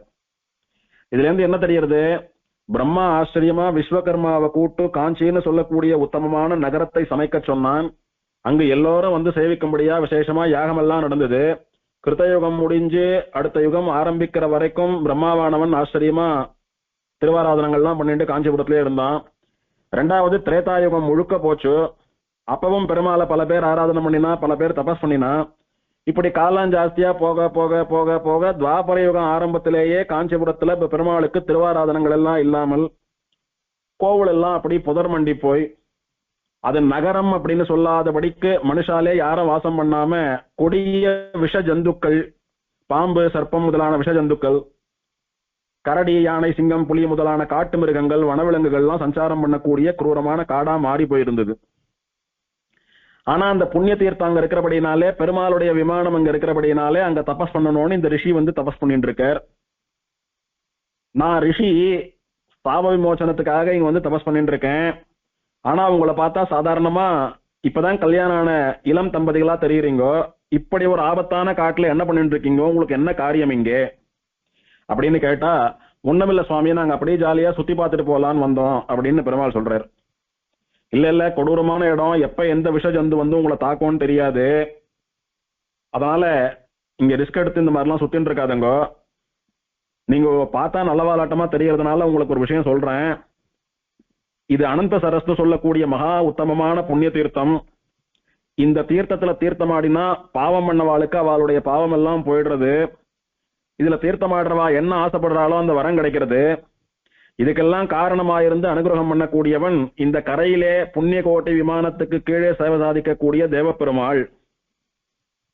அந்த விமானம் புண்ணிய கோட்டின்னு சொல்லக்கூடிய பரம பவித்திரமான விமானம். அந்த விமானத்தை சேவிச்சாலே நம்மளுடைய பாவம் போய் நாம நடக்கிறதெல்லாம் நினைக்கும். அப்பேற்பட்ட விமானமானது இப்போ புதர் மண்டி போய் கண்ணுக்கு தெரியாமல் இருக்கிறது. இருந்தாலும் பெருமாள் அங்க இருந்துருக்கார். அந்த விமானத்துக்கு சக்தி உண்டு, உள்ள இருக்கிற பெருமாளுக்கு சக்தி உண்டு. இங்க இருந்தபடியே கை காட்டுறேன் பாருங்க, அதுதான் விமானம், உள்ளதான் பெருமாள் இருக்கார். பெருமாளை நினைச்சு தியானம் பண்ணிட்டு சேவிச்சுட்டு உங்களுக்கு என்ன வேணுமோ பிரார்த்திச்சுட்டு உங்க இடத்துக்கு போய் சேருங்க, நீங்க ஆசைப்பட்டபடி உங்களுக்கு எல்லாம் கிடைக்கும் அப்படின்னு வந்தவா பெருமாள் தாயார்னு தெரியாம அவளுக்கு இந்த வரத்தை சொல்றாரு இந்த பிரகஸ்பதி, இந்த தபஸ் பண்ணிட்டு இருக்கிற பிராமணன். சரின்னு பெருமாள் தாயாரும் சரி அப்படியே பண்றோம்னு புறப்பட்டு போயிட்டா. இன்னும் பல காலம் போச்சு, அப்படியே தபஸ் பண்ணிட்டு வந்தார். ஒரு நாள் துவாபர யுகம் முடியிற சமயத்துல, கிட்டத்தட்ட முடியிற சமயத்துல தேவப்பெருமாள் நிஜமாவே இந்த பிரகஸ்பதி முன்னாலே தோன்றி அவருக்கு தன்னுடைய நிஜமான சேவையை சாதித்து புண்ணியகோட்டி விமானத்தோடு கூட உபயநாச்சிமாரோடு கூட தான் சேவை சாதித்து, இதோட உன்னுடைய பாவம் எல்லாம் போயிடுத்து, உன்னுடைய சாபத்துக்கெல்லாம் விமோச்சனம் கிடைச்சுடுத்து, நீ பழையபடி எல்லா சக்திகளையும் பெற்றுவிட்டாய், நீ பழையபடி தேவலோகத்துக்கு போய் தேவகுருவா பிரகஸ்பதியா இருந்து உன்னுடைய ராஜ்யத்தை பண்ணிட்டு இருக்கலாம். அது மட்டுமல்லாமல் இனிமேல் வருஷா வருஷம் தேவலோகத்திலிருந்து வந்து புரட்டாசி மாசம் சிரவண நட்சத்திர தன்னைக்கு என்னை பகல் ராத்திரின்னு ஒரு நாள் முழுக்க நீ ஆராதனை பண்ணலாம். அகோராத்திரம் என்னுடைய ஆராதனத்தை பண்ணு. அகோராத்திரம் அப்படின்னா இரவும் பகலும் அப்படின்னு ஒரு நாள் முழுக்க என்னுடைய ஆராதனத்தை பண்ணக்கூடிய வரத்தை உனக்கு கொடுக்குறேன். நீ ஆசைப்படுற மட்டும் இங்க இருந்து என்ன ரொம்ப நாள் ஆராதனை பண்ணிட்டு அனுபவிச்சுட்டு இருந்துட்டு உனக்கு எப்ப தேவலோகம் போகணும்னு தோன்றதோ தேவலோகத்துக்கு புறப்பட்டு போயிடு. அப்படி போனாலும் வருஷா வருஷம் வந்து புரட்டாசி சிரவண தன்னைக்கு என்ன ராத்திரியும் பகலும் ஆராதனை பண்ணிட்டு போ அப்படின்னு ஒரு ஆச்சரியமான வரத்தை கொடுக்கிறார். கொடுத்துட்டு தேவப்பெருமாளும் அவருடைய விமானமும் மறைஞ்சுடுறது. உடனே பிரகஸ்பதி அங்க இருந்து கொஞ்ச காலம் தேவப்பெருமாளை அனுபவிச்சு திருவாராதனம் எல்லாம் பண்ணி அனுபவிச்சுட்டு இருந்துட்டு ஒரு நாள் தேவப்பெருமாளை விழுந்து சேவிச்சு பிரார்த்திச்சு அவருடைய அனுமதியை வாங்கிட்டு தேவலோகத்துக்கு புறப்பட்டு போயிட்டார். இதுதான் வாதுயர் தேவகுருவுக்கு தேவப்பெருமாள் துவாபர யுகத்திலே இறங்கி அனுகிரகம் பண்ண வரலாறு. இதுக்கு மேல ஸ்தலபுராணத்துல 11வது அத்தியாயம் தொடர்றது. இது வரைக்கும் சொன்னதெல்லாம் 10ஆம் அத்தியாயத்தினுடைய விஷயம். இந்த பாசுரத்துக்கு சம்பந்தப்பட்ட ஸ்தலபுராணம் 26ஆம் பாசுரத்திற்கு சம்பந்தப்பட்ட தேவப்பெருமாளுடைய ஸ்தலபுராணத்திலே 10ஆம் அத்தியாயம் பார்த்தோம். இனி 11வது அத்தியாயம் இதனுடைய தொடர்ச்சி.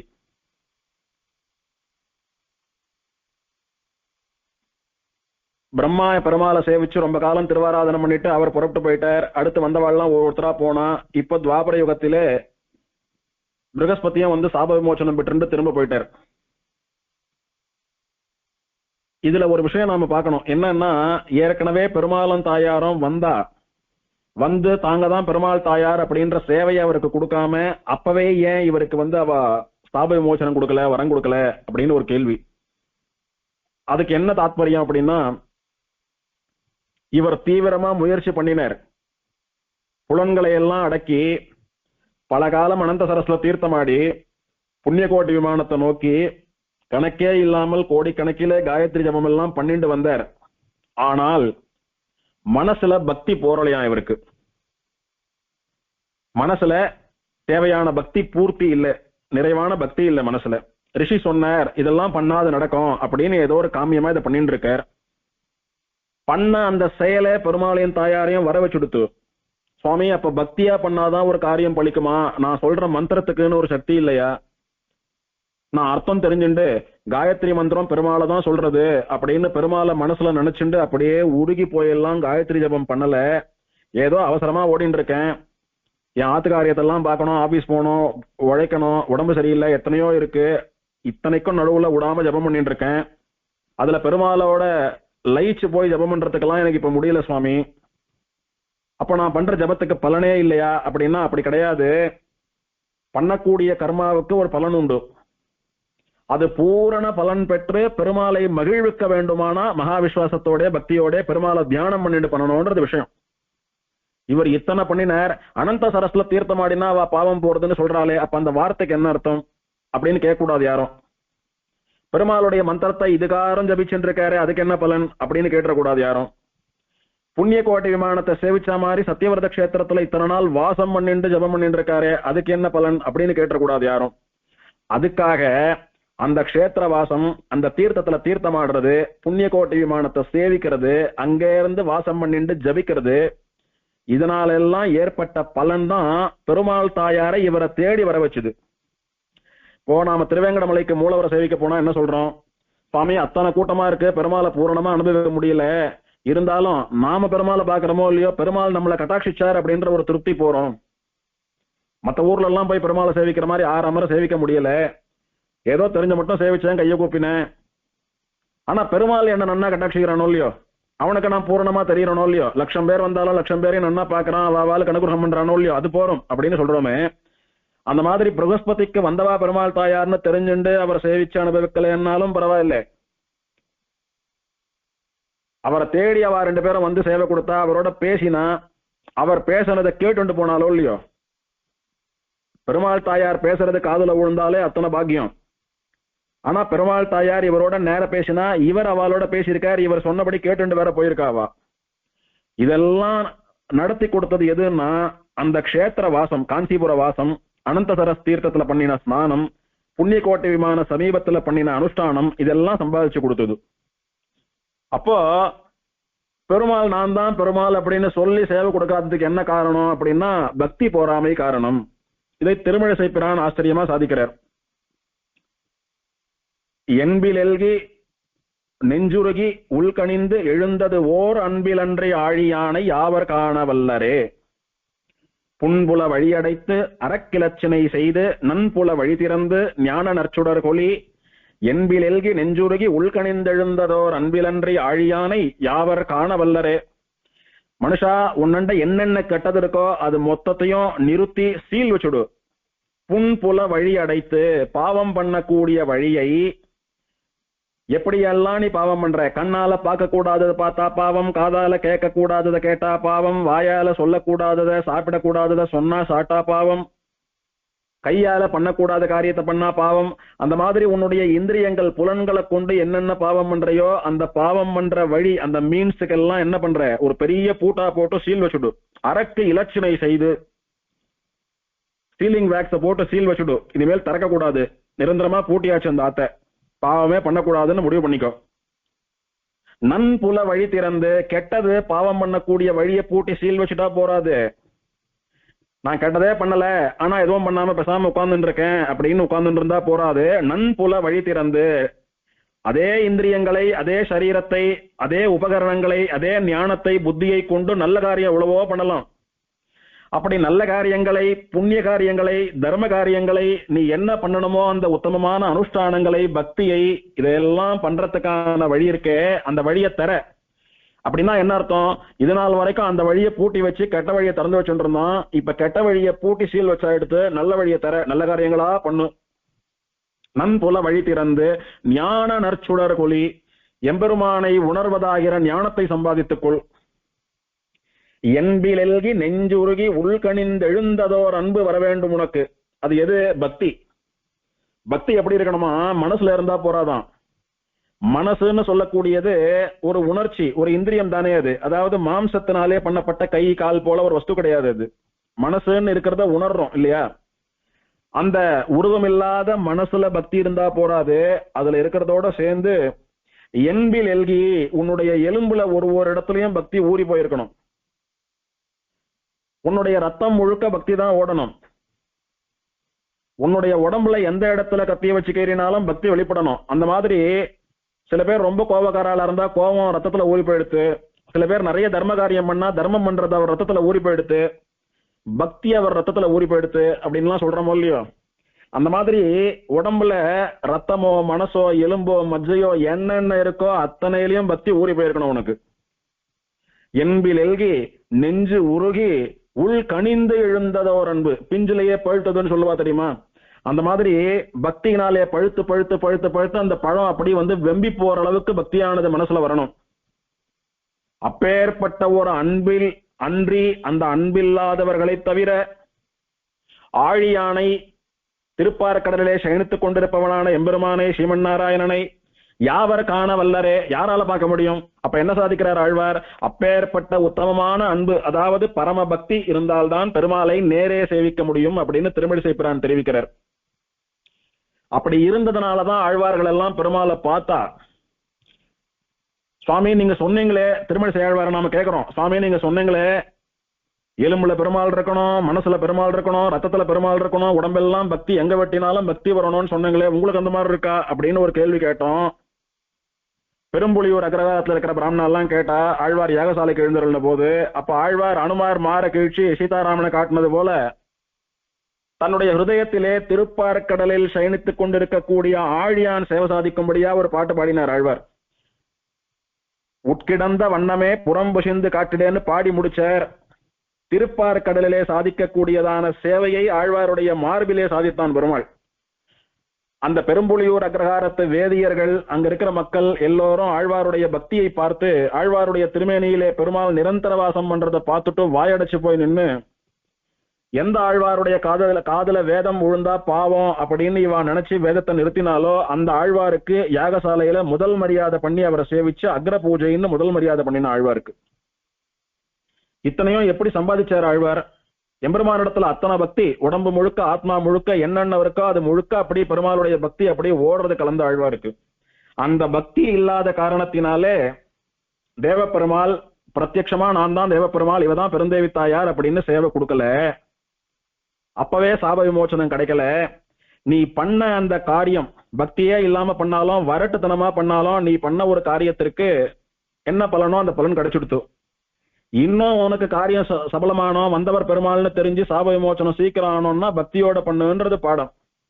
இப்போ இவ வந்துட்டு போயிட்டா, இவர் யோசிக்கிறார், யாருமே இல்லாத காடு, இந்த யுகத்துல பல ஆயிரக்கணக்கான வருஷங்களா தபஸ் பண்ணிட்டு இருக்கோம், இது வரைக்கும் இந்த பக்கம் மிருகங்களை தவிர மனுஷான்னு ஒருத்தரையும் பார்த்ததில்லை, இங்க வேட்டையாடுறதுக்கு ராஜாக்கள் வந்தும் பார்த்ததில்லை, அத்தனை கொடூரமான காடா போடுத்து இந்த இடம். ஆனா இவ்வளவு அழகான ஒரு பொண்ணும் பையனும் இங்க வந்தா நம்மளோட ஏதோ பேசினா சரின்னு போயிட்டா, 2 கேள்வி கேட்டா அதுக்கு பதில் சொன்னா நம்மள எதுவும் கேட்காம நாம சொன்னதையும் சரின்னு தலையாட்டிண்டு வாய திறந்து ஒரு வார்த்தையும் பேசாம போயிட்டாலே வந்தவா யாரு அப்படின்னு குழப்பம். அப்படியே மனசுல பரத்வாஜ மகரிஷியை தியானம் பண்ணார். அது வரைக்கும் போன பாவத்திலேயே இவர் மனசுக்கு பரத்வாஜர் விஷயமானார். அதே கங்கை கரையில தபஸ் பண்ணிட்டு இருக்கார் பரத்வாஜர். சுவாமி, இந்த மாதிரி யாரோ வந்தா ஏதோ பேசினா வந்தவா யாருன்னு சந்தேகமா இருக்கு, இத்தனை நாள் இல்லாம எதுக்கு வரணும், அவளுக்கு முன்னாலேயும் யாரையும் நான் பார்க்கல பின்னாலே யாரையும் பார்க்கல, யாரவான்னு ஒரே குழப்பமா இருக்கு சுவாமி, என்னால மேல காரியத்தை பண்ண முடியல, அதுவும் இல்லாம நீங்க சொன்னபடி ரொம்ப வருஷம் பண்ணிட்டேன் இன்னும் பெருமாள் வரல அப்படின்னு 2 விஷயத்த தியானத்திலேயே சொல்றாரு அவர் 2. அப்ப பரத்வாஜர் அவருக்கு தியானத்திலேயே விஷயத்த சொல்றார், வந்தவா பெருமாளும் தாயாரும். ஆனா வந்தவா பெருமாள் தாயார்னு உன்னண்ட சொல்லாததுக்கு காரணம் அப்பவே உன்னுடைய சாப விமோசனம் ஆகி உனக்கு வரம் தராததுக்கு காரணம் உனக்கு பக்தி போறல. அப்புறம் எப்படி வந்தான்னா நீ பண்ண காரியத்தினால வந்தா. பெருமாள் என்ன சொன்னார் பிரம்மாவுக்கு, நான் ரொம்ப ஆசையோடு கூட இந்த சத்தியவிரத கஷேத்திரத்திலே அனந்த சரஸ்கரையிலே புண்ணியகோட்டை விமானத்துல வாசம் பண்றேன், எவன் ஒருத்தன் இந்த கஷேத்திரத்துல வந்து என்ன சேவிச்சாலும் இதுல தீர்த்தமாடினாலும் என் விமானத்தை சேவிச்சாலும் அவன் பாவத்தை எல்லாம் போக்கிடுறேன், அவனுக்கு என் மேல பக்தியை கொடுக்குறேன், அவன் ஆசைப்படுறதெல்லாம் நடக்கட்டும், அவன் கடைசியில மோட்சத்துக்கு என்னண்ட வந்து சேருவான் அப்படின்னு வரம் கொடுத்தார். இந்த ஊருக்கு வந்து தங்கினா போறோம், என்ன சேர்க்கல, என் மேல பக்தியே இல்லைனாலும் பரவாயில்ல, அவனுக்கு நான் நினைக்கிறதெல்லாம் நடத்தி வைக்கிறேன்னு சொன்னார். ஊருக்கு வரவே முடியல என்னாலும் பரவாயில்ல, ஆத்துல இருந்து தூங்கி எழுந்த உடனே நினைச்சுட்டா போறோம், அவளுக்கும் நல்லது பண்றேன்னு சொல்லியிருக்கார் பெருமாள்.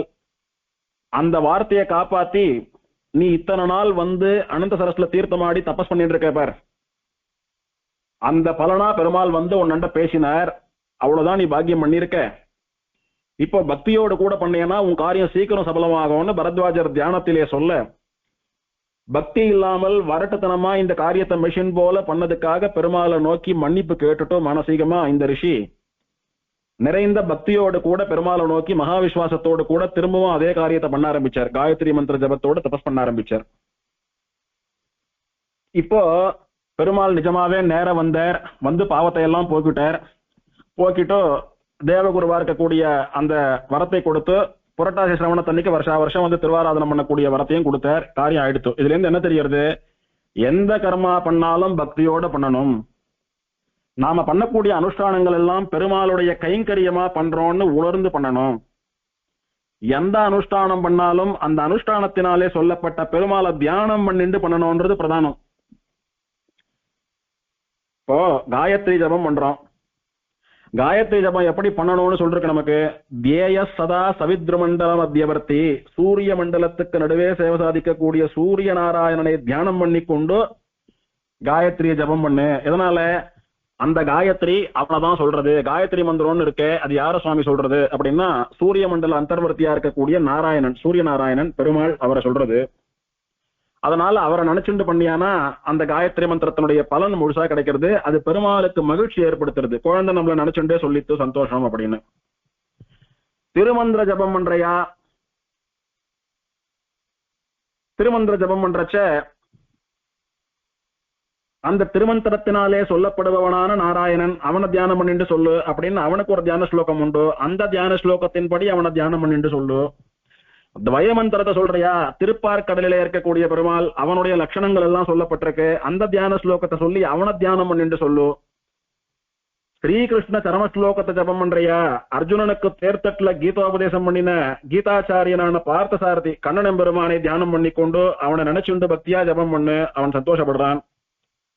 அப்படியா ஒரு அனுஷ்டானத்துக்கும் ஒரு மந்திரத்துக்கும் உள்ளீடான வஸ்து அந்த தேவதைய தியானம் பண்ணிட்டு அதனிடத்திலே பக்தியோடு கூட அதனுடைய ஆராதனமாக பண்ற போது, எம்பெருமானை நினைத்து கொண்டு பண்ற போது அதனுடையதான சக்தியே தனி. அப்படி பண்ணாம மெக்கானிக்கலா ஏதோ பூனல் ஆயிடுத்து ஒரு நாளைக்கு 10 ஜபமானம் பண்ணணும், 10 காயத்ரி, 10 திருமந்திரம், 10 சரம ஸ்லோகம், 10 துவயம், டக்கு டக்குன்னு ஆச்சு, காஃபி சாப்பிட்டேன், ஆபீஸ் போனேன் அப்படின்னா ஏதோ பண்ணாம இருந்த தோஷம் வராதே தவிர விசேஷமா பெருமாளுடைய திருப்தியை சம்பாதிக்க முடியாது. நம்ம கிட்ட மாற்றம் ஒண்ணும் இருக்காது பெருசா.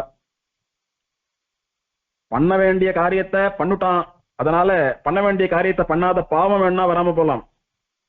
எந்த விதமான ஒரு அனுகூல பலன்களோ பகவானுடைய திருப்தியையோ நாம சம்பாதிக்க முடியாது இல்லையோ. அதையும் சம்பாதிக்கணும்னா முழு ஈடுபாட்டோட மகா பக்தியோட பண்ணணும் அப்படின்றது விஷயம் இங்கே, நமக்கு உபதேசம் இங்கே. இப்போ அடுத்த அத்தியாயமான 12வது அத்தியாயம் ஆரம்பிக்கிறது. பிருகு மகரிஷி நாரதரை பார்த்து கேட்கிறார், சுவாமி, துவாபரயுகத்திலே தேவகுருவான பிருகஸ்பதிக்கு பெருமாள் அனுகிரகம் பண்ணார்னு சொன்னங்க. பெருமாள் 2 முறை வந்து சேவை கொடுத்தார். ஒரு முறை பெருமாள்னு தெரியாத சேவை பேசினார், இன்னொரு முறை பெருமாளாவே வந்தார். அதுக்கு என்ன காரணம்னு எல்லாம் விசேஷமா எனக்கு நன்னா புரியும்படியா சொன்னீங்க. அதனால எந்த அனுஷ்டானம் பண்ணாலும் பெருமாளை நினைச்சுண்டு பக்தியோடு கூட பண்ணணும்ன்றத நான் கத்துட்டேன். ரொம்ப சந்தோஷம் சுவாமி. என்ன சாபம் பிருகஸ்பதிக்கு? எதனால தேவகுருவா தேவலோகத்துல இருந்த பிருகஸ்பதி சாபம் வாங்கிண்டு ஒரு நீச்ச பிராமண வயத்துல பிறந்து இத்தனை கஷ்டப்பட்டு இவ்வளவு லோல்பட்டார், அவஸ்தப்பட்டார்? அதுக்கு என்ன காரணம்னு தெரிஞ்சுக்கலாமா அப்படின்னு கேட்டார். அதுக்கு நாரதர் சொல்றார், முன்னாடி ஒரு காலத்துல இந்திரனுடைய சபையிலே ஒரு கூட்டம் நடந்தது. கூட்டம்னா ஏதாவது ஒரு விஷயத்தை பத்தி சர்ச்சை பண்ணுவா.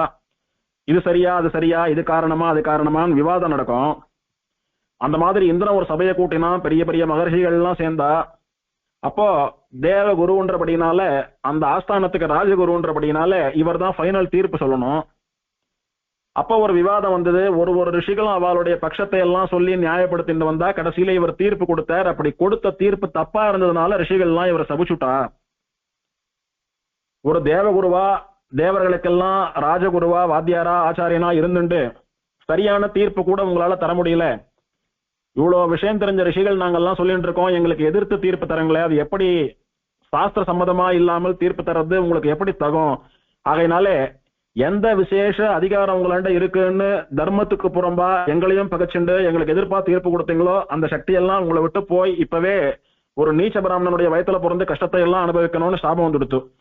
என்ன சபை கூட்டினா அப்படின்னா ஒரு கேள்வி இந்திரனுக்கு சந்தேகம் வந்துடுத்து. ஒருத்தன் குடும்பத்துல இருக்கான்னா கல்யாணம் பண்ணிட்டான், அவனுக்கு பசங்க உண்டு, வேலைக்கு போயிட்டு இருக்கான், சம்பாதிக்கிறான், அம்மா அப்பாவை காப்பாத்தின்னு இருக்கான், ஆமடியால நன்னா வச்சு பாத்துக்கிறான், குழந்தைகள் எல்லாம் நன்னா பாத்துக்கிறான், குடும்பஸ்தனா இருந்துட்டு இருக்கான், பகு குடும்பி, ஆமடியா பசங்க பெத்தவா கூட பிறந்தவான்னு ஒரு பெரிய குடும்பியா இருந்துட்டு இருக்கான். அப்படி குடும்பியாக இருந்தாலும் ஜிதேந்திரியனா இந்திரியங்களை கட்டுப்படுத்திண்டு அவனுடைய வர்ண தர்மங்களையும் அவனுடைய ஆசிரம தர்மங்களையும் விடாம அனுஷ்டிச்சுட்டு இருக்கான். தினம் ஆபீஸ் போனாலும் இல்ல ஒரு தொழில் பண்ணினாலும் ஒரு பிராமணனா பிறந்ததுக்கு ஒரு கிரகஸ்தனா இருக்கிறதுக்கு வர்ணத்துக்கும் ஆசிரமத்துக்கும் என்னென்ன தர்மங்கள் உண்டோ அந்த தர்மங்களை எல்லாம் விடாம அனுஷ்டிச்சுட்டு இருக்கான். குடும்ப வாழ்க்கையில இருந்தாலும் தாமரை இலை தண்ணீர் போல பட்டும் படாம புலன்களை அடக்கி உலக இன்பங்களை எல்லாம் நுகராமல் இருக்கான். அவன் ஒருத்தன், அது கேஸ் 1. கேஸ் 2 இன்னொருத்தன். அவன் எப்படின்னா அம்மா அப்பா ஆமடியா பசங்க இவெல்லாம் கேவலம் கர்ம பந்தங்கள் தானே. அந்த கர்ம பந்தங்கள் தானே கால சுத்தின பாம்பாட்டம் நம்மள பெருமாள் கிட்ட போக விடாம தடுக்கிறது. தாயே தந்தை என்றும் தாரமே கிளை மக்கள் என்றும் நோயே பட்டொழிந்தேன் அப்படின்னார் கலியன். அம்மாவோ அப்பாவோ ஆம்படியாலோ பசங்களோ இவாள்லாம் நாம பண்ண கர்மாவை அனுபவிக்கிறதுக்கு நமக்கு வந்த வியாதி தானே. என்னைக்கு இந்த வியாதி எல்லாம் நம்மளை விட்டு போறது? வேயை பூம்பொழில் சூழ் விரையார் திருவேங்கடவா நாயேன் வந்தடைந்தேன் நல்கியால் என்னை கொண்டருளே. பெருமாளை நோக்கி போய் அவனை சரணாகதி பண்ணி நிக்கிறச்ச அவன் நம்மளை ஏத்துண்டானா தானே இந்த நோயெல்லாம் நம்மளை விட்டு போறது. ஆகையினால அந்த மாதிரி ஒருத்தன் எந்த விதமான கர்ம பந்தங்கள்லயும் பிடிப்பு இல்லாம அவன் பிறந்த வர்ணத்துக்கான தர்மங்கள் எதையுமே பண்றதில்லை. சந்தியாவந்தனம் பண்றதில்லை, ஜபம் பண்றதில்லை, அக்னிஹோத்திரம் பண்றதில்லை, ஒன்னையும் பண்றதில்லை. ஏகாதசி அன்னைக்கு உபவாசம் எல்லாம் இல்லை, நன்னா சாப்பிடுறான், வயிறு முட்டை சாப்பிடுறான். அவுபாசனம் அக்னிஷ்டோமம் எந்த காரியம் பண்றதில்லை. ஆனா அவன் ஒரு நல்ல காரியம் உண்டு. என்ன காரியம்னா புண்ணிய கஷேத்திரமா போயிட்டு இருக்கான். ஒரு இடத்துல தங்க மாட்டான், நடந்துட்டே இருக்கும். கால் எங்க போறான் அப்படின்னா திருமலைக்கு போறான், காஞ்சிபுரம் போறான், ஸ்ரீரங்கம் போறான், திருப்புல்லாணி போறான், கஷேத்திரமா போயிட்டு இருக்கான். கங்கையில தீர்த்தமாடுறான், காவிரியில தீர்த்தமாடுறான், சுவாமி புஷ்கரணியில தீர்த்தமாடுறான், ஸ்வர்ணமுக்கரில தீர்த்தமாடுறான். பண்றதெல்லாம் புண்ணிய காரியங்கள், பண்றதெல்லாம் தீர்த்த யாத்திரை, போறதெல்லாம் பெரிய இடம், போறதெல்லாம் திவதேசம் தான். இவா 2 பேர்ல யார் சிறந்தவா அப்படின்னு இந்திரனுக்கு சந்தேகம். இந்த 2 பேர்ல யார் சிறந்தவா அப்படின்னு பதில் சொல்லுங்க அப்படின்னு ரிஷிகளை எல்லாம் சபை கூட்டி கேள்வி கேட்டான். எல்லா ரிஷிகளும் சேர்ந்து அவனுடைய வர்ணத்துக்கும் ஆசிரமத்துக்கும் உட்பட்ட தர்மங்களை பண்ணி கொண்டு குடும்பத்தையும் விடாம லௌகிக பொறுப்பையும் ஏத்துண்டு 2த்தையும் சமன்படுத்தி பேலன்ஸ் பண்ணி ஒருத்தன் முயன்றிருக்கானே அவன் தான் வசந்தவன் அப்படின்னு எல்லா ரிஷிகளும் சொன்னான். இப்ப இந்திரன் எல்லாரோடையும் விஷயம் தெரிஞ்சவரா, எல்லோருக்கும் சுவாமியா, எங்களுக்கெல்லாம் குருவா இருக்கக்கூடிய ஆச்சாரியரான தேவகுரு ப்ரஹஸ்பதியே நீங்க தான் ஃபைனல் தீர்ப்பு சொல்லணும் அப்படின்னு இவரை கேட்டான். இவர் என்ன சொன்னார்? கிணத்து தவளையாட்டமா தான் ஆத்திலேயே சுத்திண்டு தன் தொழில், தன் ஆபீஸ், தன் குடும்பம்னு சுத்தின்னு இருக்கிறவனை விட பெரிய மகாநாட்டம் எல்லாத்தையும் திறந்துட்டு சேத்திராடனம் பண்ணிட்டு இருக்கானே புண்ணியவான், அவன் தான் வசந்தவன் அப்படின்னு ஒரு தீர்ப்பு கொடுத்துட்டார். உடனே எல்லா ரிஷிகளுக்கும் வந்துடுத்து கோவம். எந்த ஒரு விசாரம் பண்ணினாலும் சாஸ்திர விசாரமா தானே அதை பண்ணணும். வேதம் என்ன சொல்லித்தோ, தர்மசாஸ்திரங்கள் என்ன சொல்லித்தோ, எல்லா பிரமாணங்களுக்கும் பிரதானமா வசந்ததா இருக்கக்கூடிய வேதத்தின்படியும் தர்மசாஸ்திரங்களின் படியும் தானே ஒரு தர்ம விசாரம் நடக்கணும்.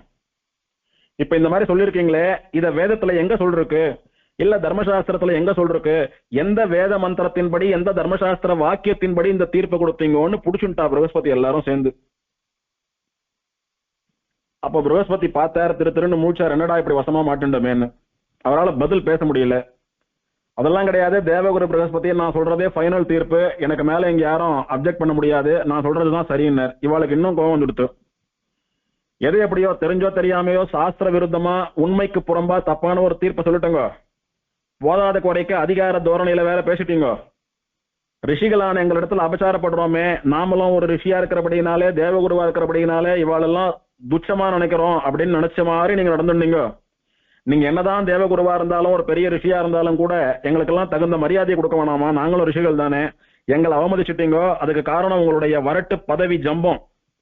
அந்த பதவியை இழந்து தேவகுருன்னு சொல்லக்கூடிய சக்திகளை எல்லாம் இழந்து நீங்க சொன்னீங்களே எதுவுமே பண்ணலன்னாலும் அப்படி சுத்தின்னு இருக்கிறவன் வசந்தவன்னு, அந்த மாதிரி ஒருத்தன் வயத்துல பிறந்து நீங்க படாத கஷ்டத்தை எல்லாம் படுங்க போங்க அப்படின்னு சாபம் கொடுத்துட்டா இவர் தபார்னு சக்தி எல்லாம் இழந்து கீழே வந்து ஒரு தாயாருடைய கர்ப்பத்துல விழுந்தார். அந்த நீச்ச பிராமணனுக்கு பிள்ளையா பிறந்து கஷ்டப்பட்டார் அப்படின்ற சரித்திரம் எல்லாம் பார்த்தோம். இதுல விஷயம் என்னன்னா, அப்ப சுவாமி புண்ணிய தீர்த்தம் ஆடுறது அவ்வளவு விசேஷம்னு பல இடங்கள்ல பாக்குறோமே, கஷேத்ராடனம் போறது, பெருமாளை சேவிக்கிறதெல்லாம் அத்தனை விசேஷமாச்சு, ஆழ்வார்கள்லாம் அதுதானே பண்ணினா, அதை பண்ற ஒருத்தன் வசந்தவன் இல்ல அப்படின்னு அர்த்தமா இருந்தே இங்க. அப்ப அதெல்லாம் பலனே இல்லையா, அதெல்லாம் பண்ணக்கூடாதா அப்படின்னா, முதல்ல விஷ்ணு புராணத்துல ஒரு கேள்வி பெருமாள் இடத்துல ரிஷி கேட்கிறார். ஹே மகாவிஷ்ணுவே, ஹே பரமாத்மா, உன்னை எப்படி ஆராதனம் பண்ணினா உனக்கு பிடிக்கும்னு ஒரு கேள்வி. அதுக்கு பெருமாள் பதில் சொல்றார், வர்ணாசிரம ஆச்சார வதா புருஷேன பரப்புமான் அப்படின்னு ஒரு வார்த்தை சாதிக்கிறார். பரம புருஷனான என்னை வர்ணாசிரம தர்மங்களினாலே ஆராதிக்கிறார்களே, அதனாலேயே நான் மிகவும் பிரீத்தி அடைகிறேன் அப்படின்னார் பெருமாள். முதல்ல அவனுடைய ஸ்வதர்மம், அவனுடைய கடமையை பண்ணணும். பிராமண வர்ணத்தில் பிறந்தானா அந்த வர்ணத்துக்குரிய அனுஷ்டானத்தை விடாம பண்ணு, சத்திரியனா அந்த அனுஷ்டானத்தை விடாதே, வைசியனா அந்த அனுஷ்டானத்தை விடாதே. அடுத்தது ஆசிரமம், பிரம்மச்சாரி அவனுடைய காரியத்தை பண்ணு, கிரகஸ்தனா அவனுடைய காரியத்தை பண்ணு, வானப்பிரஸ்தன் அவனுடைய காரியத்தை பண்ணு, சன்னியாசி அவனுடைய காரியத்தை பண்ணு. இப்படி முதல்ல வர்ண தர்மம், அப்புறம் ஆசிரம தர்மம், இது ரெண்டுத்தையும் பண்ணிட்டு அதுக்கப்புறம் இவன் பண்ணக்கூடிய ஒரு விஷயங்களும் தான் இவனுக்கு வசதி. அதே இவன் அந்த வர்ண தர்மங்களையும் ஆசிரம தர்மங்களையும் பண்ணிக்கொண்டு பல புண்ணிய தீர்த்தங்களுக்கு போயிட்டு இருக்கான், பல இடத்துல போய் பெருமாளை சேவிக்கிறான்னா இவன் ஒரு ரிஷியை காட்டிலும் உசந்தவன். சாமான்யமான மனுஷனா பிறந்துட்டு சாமான்யமான மனுஷ சக்தியில ஒருவேளை சோத்துக்காக வயத்தை பிடிச்சிட்டு ஓடக்கூடிய இந்த காலகட்டத்தில மினிமம் அனுஷ்டானங்களையாவது பண்ணிண்டு இவன் கடமைகளையும் பண்ணிண்டு என்னைக்காவது நாழி கிடைக்கிறச்ச காஞ்சிபுரம் போய் பெருமாளை சேவிக்கிறான், மலைக்கு போய் பெருமாளை சேவிக்கிறான், ஸ்ரீரங்கம் போய் பெருமாளை சேவிக்கிறான். அவன் ரிஷியை காட்டிலும் உசந்தவன். எல்லா தர்மங்களும் பெருமாளை தான் ஆராதிக்கிறது. அப்படி இருக்கிற அந்த தர்மங்களை எல்லாம் நான் எதுக்கு பண்ணிட்டு இருக்கணும், எல்லாத்துக்கும் பலன் தரக்கூடிய பெருமாளை நேரம் ஆராதிக்கிறேன்னுட்டு எல்லா தர்மங்களையும் விட்டுட்டு ஒருத்தன் பெருமாளை பிடிச்சானா பெருமாள் அவனை ஏத்துக்கிறது இல்லை. ஏன்னா பெருமாள் என்ன சாதிக்கிறார், வேதங்களும் தர்மசாஸ்திரங்களும் என்னுடைய கட்டளைகள், அதை யார் கடைபிடிக்கிறானோ அவன் தான் என் மனசுக்கு உகந்த பக்தன், அதை கடைபிடிக்காம இருக்கிறவன் எனக்கு விரோதி போல, அவன் என்னுடைய பக்தனும் அல்ல வைஷ்ணவனும் அல்ல அப்படின்னு சாதிக்கிறாரோ இல்லையோ, ஹரிவம்சத்துல சாதிக்கிறார் பெருமாள் அப்படின்னு.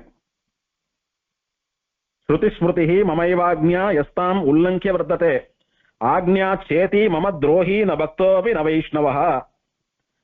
முதல்ல நான் சொன்ன பேச்ச கேளு. அப்பா அம்மா கூடவே சேர்த்து கட்டிட்டு கொஞ்சம் இருக்கிறத விட அப்பா அம்மா சொன்னபடி கேட்டு நடக்கிற புள்ளதான் வசந்தவன். அப்பா அம்மா மேல ரொம்ப பாசமா இருக்கான், அப்பா அண்ணா சேர்த்து கட்டிக்கிறான், அம்மா அண்ணா சேர்த்து கட்டிக்கிறான், பிறந்த குழந்தையாட்டமா பெரியவனா வளர்ந்தப்புறம் கூட அவ மடியிலே தவழ்ந்துட்டு இருக்கான் இன்னமும். ஆனா ஒரு நல்லது பண்றது இல்ல, அவ இப்படி ஒரு புள்ள பிறந்துடுத்தேன்னு வயிறறியும்படியா நடந்துக்கிறான். எது பெருசு இதுல? எங்கேயோ கண்ணுக்கு மரப்பா கஷ்டப்பட்டு இருந்தாலும் அம்மா அப்பா திருப்தி ஏற்படும்படி அவ சொல்ற பேச்ச கேட்டு நடக்கிற குழந்தை தானே வசந்த குழந்தை. அதனால பெருமாளுடைய வாக்கியத்தை நாம கேட்கறது, அவனுக்கு பிடிச்சபடி நடந்துக்கிறதுன்றது பிரதானம். அப்படியான மினிமம் அனுஷ்டானங்களை பண்ணிக்கொண்டு நீ ஏதோ ஒரு புண்ணிய தீர்த்தம் ஆடினாலும் ஒரு பெருமாளை சேவிச்சாலும் கூட நீ பெரிய விஷயம்தான். அதுவே நான் 24 மணி நேரம் கலியன் ஆடல்மான்னு சொல்லக்கூடிய குதிரை எடுத்துட்டு 87க்கும் மேற்பட்ட திவ்யதேசங்களை மங்களாதாசனம் பண்ணினது போல எப்பவும் பெருமாள் பெருமாள்னு சுத்தின்னு இருக்கேன், எனக்கு ஒரு அனுஷ்டானம் வேண்டான்னு விட்டுட்டா, என் பேச்ச கேட்காம என் பக்கத்திலேயே வந்து ஏன் நீ மூஞ்சியை காட்டின்னு இருக்க, எனக்கு எரியறது அப்படின்னு சொல்லும்படியான ஒரு அப்பா அம்மாவினுடைய நிலைமையிலே பெருமாளை தள்ளுறோம் நாம. அப்ப நாம பெருமாளை பாக்குறமே தவிர பெருமாள் நம்மள கண்ணை திறந்து பாக்குறது இல்லை. அப்போ என்னதான் தாயார் புருஷகாரம் பண்ணி குழந்தை தேடி வந்திருக்கு பாருங்கன்னு சொன்னாலும் பேச்ச கேட்காத குழந்தை அதை பார்த்து என்ன போறது, எனக்கு பார்க்க இஷ்டம் இல்லைன்னு பெருமாள் கண்ணை திறக்கிறது இல்லை, மூடிக்கிறான் கெட்டியா. அதனால அவளுடைய அனுஷ்டானத்தை பண்ணுங்க முதல்ல. ஆழ்வார்கள் எல்லாம் கூட அத்தனை பரம பக்தியினால தாங்கள் இருக்கிற இடத்துக்கு பெருமாளை வரவழைச்சாலே அவளே கூட 4000த்துல எத்தனை இடத்துல அனுஷ்டானங்களை சொல்லியிருக்கா தெரியுமா? நீன் கோயிற் பொறியாலே ஒத்துண்ணு நின்னு குடிகுடியா செய்கின்றோம்னு சமாஸ்திரயணத்தை பத்தி பெரியாழ்வார் தெரிவிக்கிறார். குளித்து 3 அனலை ஓம்புதல்னு அக்னிஹோத்திரத்தை பத்தி தொண்டரடிப்படி ஆழ்வார் சாதிக்கிறார். பஞ்சகால பிரக்கிரியை பத்தி பெருமாள் திருமொழியில குலசேகர ஆழ்வார் சாதிக்கிறார். யாகத்துல அவிஸ் சமர்ப்பிக்கிறத பத்தி நாச்சியார் திருமொழியில ஆண்டாள் சாதிக்கிறார். அந்த மாதிரி யார் யாருக்கு என்னென்ன அனுஷ்டானங்கள் விதிக்கப்பட்டதோ அந்த அனுஷ்டானங்கள் எல்லாம் கூட பகவானுக்கு பண்ணக்கூடிய ஆராதனம் தான். சாலகிராம் பெருமாள் பொட்டியை திறந்து சாதத்தை வச்சு மணி அடிச்சாதான் திருவாராதனம்னு கிடையாது. தீர்த்தமாடுறதும் ஒரு பகவதாராதனம் தான். ஜபம் பண்றது பகவதாராதனம், நெத்தில திருமணிட்டுக்கிறது பகவதாராதனம், அவ ஆபீஸ் போய் அவ காரியத்தை ஒழுங்கா பாக்குறதும் பகவதாராதனம் தான். கர்மாவின் மூலமா பகவான் ஆராதனம் பண்றது அது. ஆகையினால முதல்ல அவளுக்கு விதிக்கப்பட்ட கர்மத்தை பண்ண வேண்டும். அதுக்கு அதை பண்ணிண்டு அப்புறம் சேவிச்சாதான் பெருமாள் விசேஷமா கட்டாட்சிக்கிறான். அம்மா அப்பாவுக்கு சாதம் போடாம, கட்டின ஆம்பியால ரட்சிக்காம, வயிற்றுல பிறந்த குழந்தைகளை கரையேற்றி விடாம எல்லாத்தையும் விட்டுட்டு இந்த அம்மாவானவள் எங்கேயோ போய் 10 பாத்திரம் தேய்ச்சி அந்த குழந்தைகளுக்கு அரை வயிறு 1/4 வயிறு கஞ்சி ஊத்தும்படியா ஒருத்தன் இருக்கான். ஆனா பரம பெருமாள் பழமா கோல் கோலா சுத்தின்னு இருக்கான்னா எந்த பெருமாளாவது அவனை கண்ணு திறந்து பார்ப்பாளோ?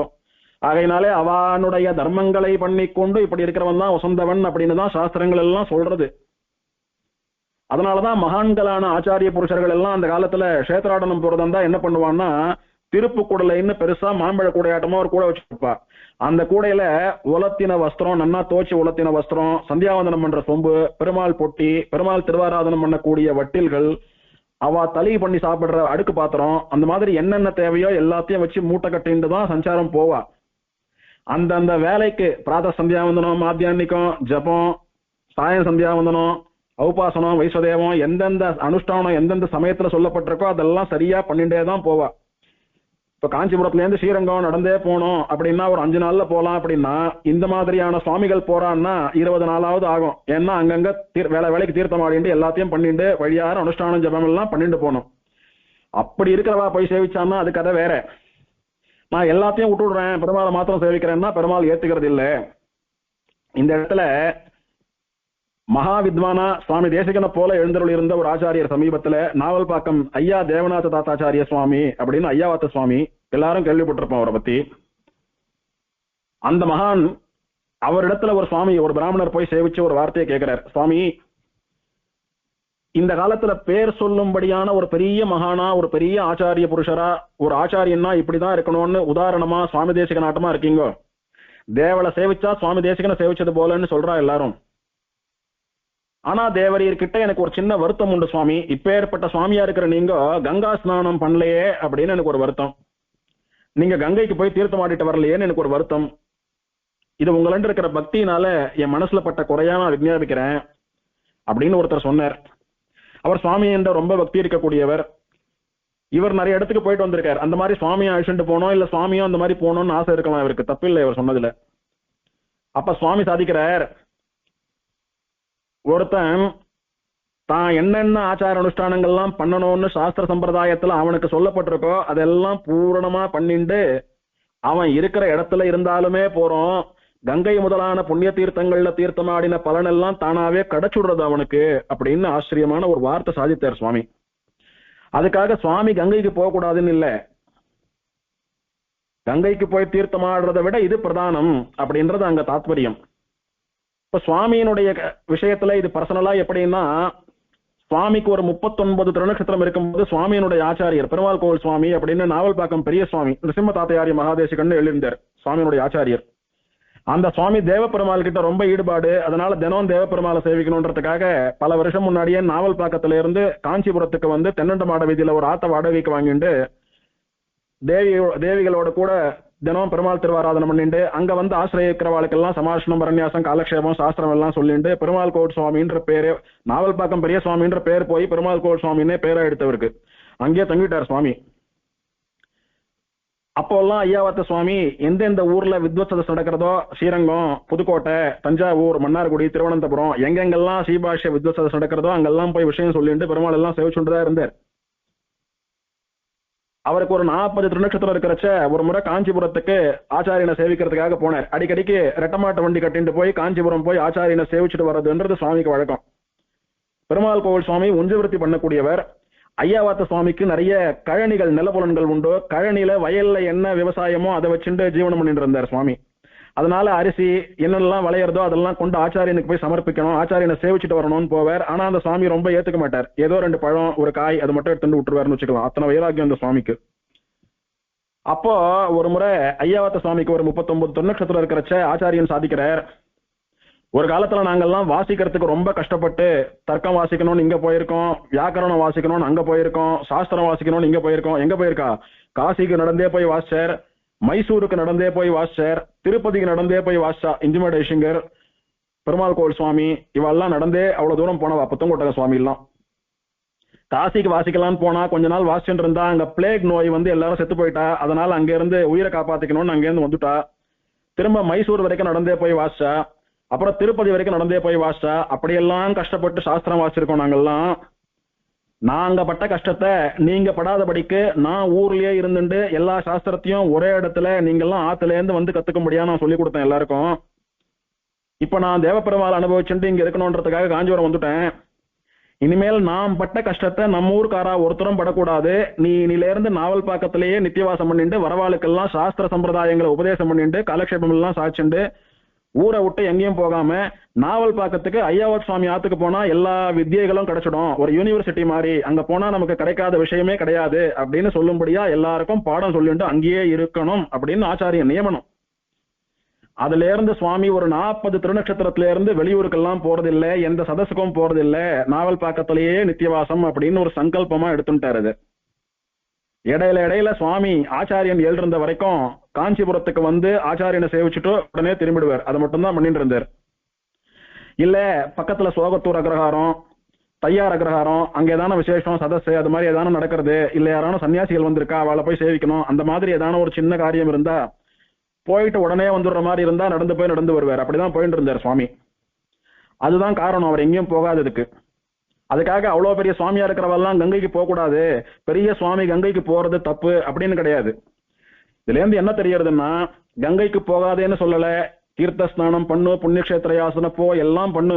ஆனா உன்னுடைய அனுஷ்டானத்தை உன்னுடைய தர்மத்தை பண்ணிட்டு பண்ணோம், அது பண்ணலைன்னா உனக்கு எந்த பலனும் கிடையாது அப்படின்றது இங்க பாடம். அப்படிதான் பிரகஸ்பதியினுடைய விஷயத்துல நடந்தது. இப்படி தப்பா தீர்ப்பு கொடுத்தார். அதனாலதான் அவருக்கு இப்படி ஏற்பட்ட ஒரு நீச்சமான ஜன்மான்னு சொல்லக்கூடிய சாபம் அப்படின்னு புருகுவுக்கு நாரதர் பதில் சொன்னார். இதுக்கு மேற்பட்ட விஷயங்களை நாளைக்கு உபன்யாசத்துல பார்க்கலாம். ஈரார் தூப்புள் திருவேங்கடமுடையான் திருவடிகளே சரணம்.